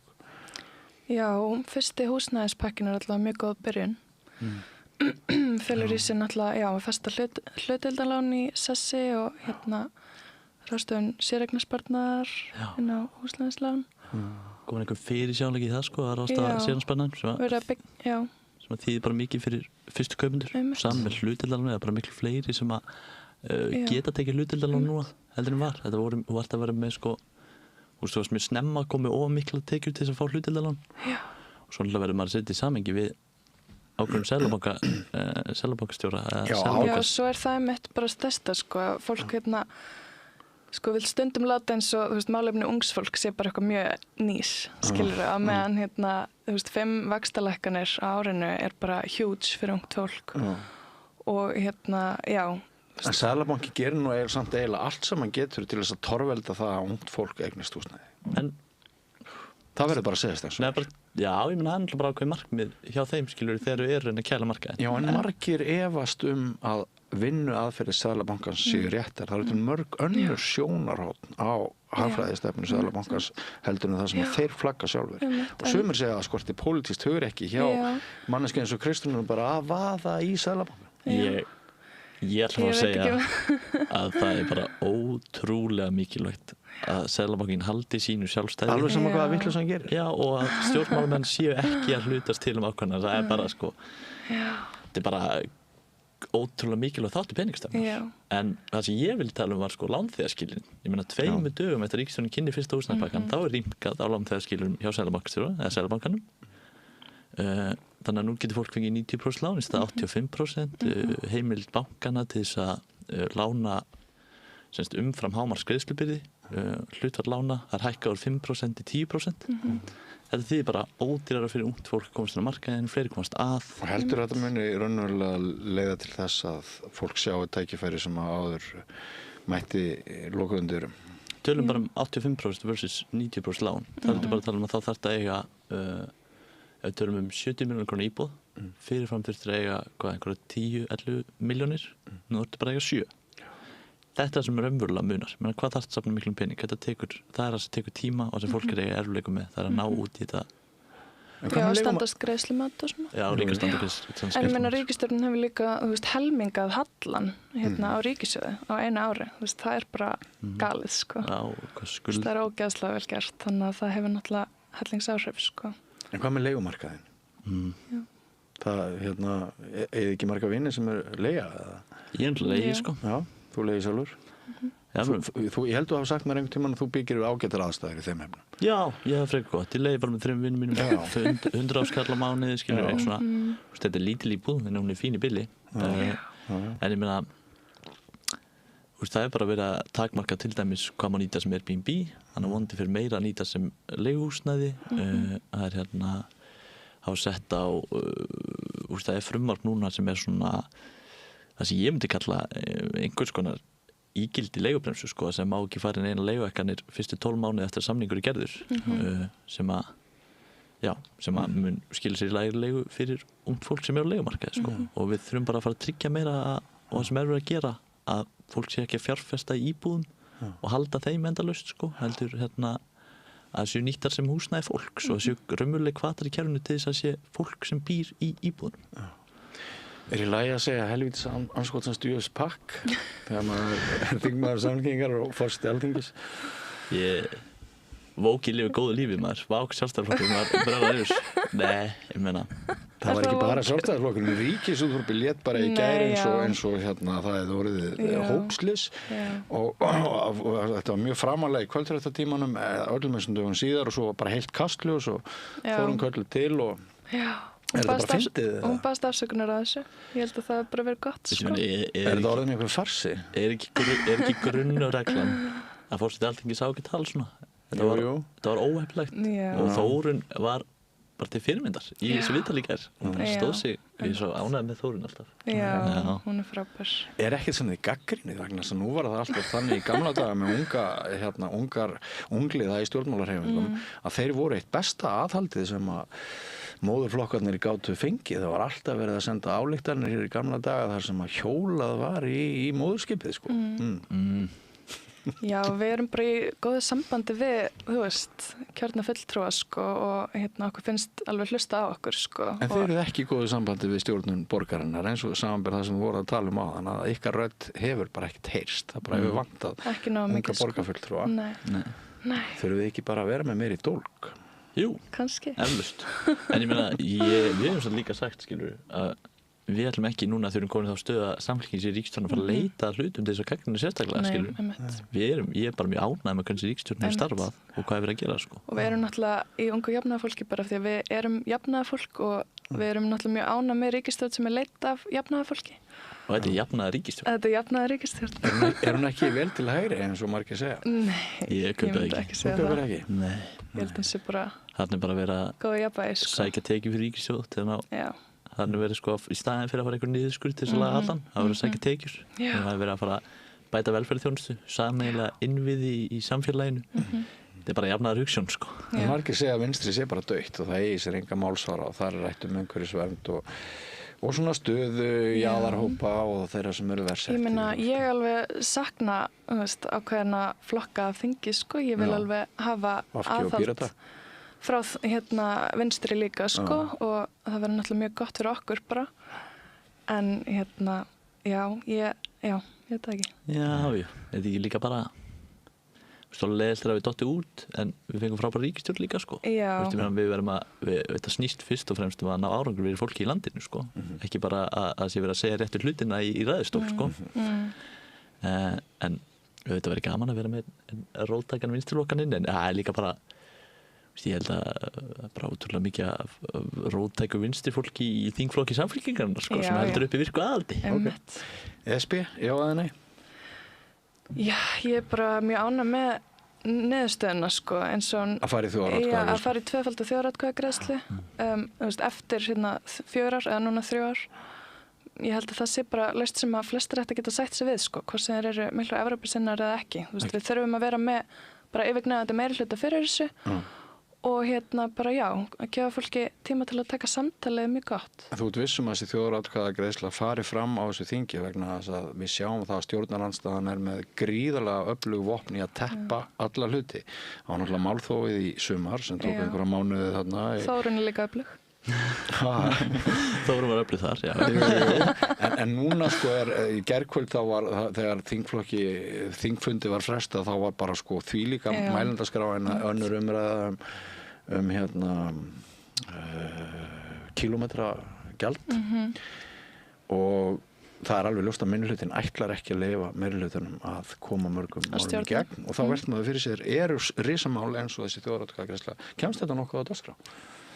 Fyrir lok ársins 2027 við erum bara að sjá hvað gerist ég meina vonandi sér þessi minnihluti sóma sinni því að leyfa að lýðræðislega kjörinni stjórna landinu sko. Já, Þórun, Guðrún sagði nú einu sinni sjálfa þjóðinni væri treystandi til að velja með ESB sko, en það spurning hvort að hún fara aftur þangað. Já, Guðrún Hafsteins. Já. Sjálfstæðisfólk hefur líka sagt það, menn þau eru rætt við að fara í þjóðaratkvæðagreiðsluna, þau vonandi stoppa það ekki. Já, ég meina það bara komið tími til, ég held að allir muni sjá það sko. En stórútgerðin ræður nú alltaf meira og meira, nú er hún farin að eignast Dominos og eitthvað fleira og það verður nú djöflast fjölmiðlana. Já, meina geðlegt að hagsmunaaðilar skipti sér af samfélagsmálum. Það er ekki eðlilegt að einn hópur eignismóm sem hann allt í landinu og þar á meðal skoðanir þínar og mínar vegna þess að ef við erum öll farin að vinna hjá sömu öflunum þá erum við ekki frjálsaði að hafa skoðanir. Ég held að þetta er bara safnast upp grífurlegt fjármagn innan sjávarútvegsfyrirtækin þessar stærstu sko. Og að hafa peninga til þess að vera fjárfesta svona. Ég meina, ég held samt að þjóðin sé smá farin að sjá gegnum þetta sko. Morgunblaðið og Sjálfstæðisflokkurinn að tala máli. Ég meina, maður sá það á stuðningnum við veiðigjaldafrumvarpið, þú veist, leið og almenningur upplega útgerðin væri að reyna eitthvað að segja mann eitthvað, þá bara kom andstæðan sko. Gaman að spila við ykkur, gaman að finna þið brennið fyrir pólitík. Eitt okkar er að fara á vakt í leikskólanum, þannig að nú verðum við að hætta þessu, en til hamingju með þetta nýja skref og vonandi leiðara til þess að ungt fólk, ekki bara innan samfylkingarinnar, heldur bara fleira ungt fólk í öllum flokkum eigi sér málsvara inn í borgarstjórn. Takk fyrir spjallið, Sofía og Jóli. Takk hérlega. Og við ljúkum með þessu spjalli dagskráni í kvöld, kæru hlustendur og áhorfendur. Takk fyrir að fylgjast með okkur þetta kvöldið. Ég vil minna á það að ef þið hafið lengi velt því fyrir ykkur að þið ættuð að styrkja samstöðuna, en hafið ekki komið í verk, þá er hægðarleikur að fara inn á vefslóðina samstöðin.is og finna þar hnappinn áskrift og haka við stuðning sem aðeins nemur að lágmarki 2.750 krónum sem munar engu fyrir ykkur sem eruð aflögufær eins og hálfur hamborgari með frönskum í miðbæ Reykjavíkur en hefur allt að segja fyrir okkur og án stuðnings verður samstöðin ekki sá fjölmiðil sem hún hefur verið og án stuðnings eflust við ekki enn frekar. En takk fyrir að fylgjast með okkur, verið sæl. Segðu það á Samstöðinni. Samstöðin er í eigu hlustenda, áhorfenda og lesenda. Sláist í hópinn og gerist áskrifendur.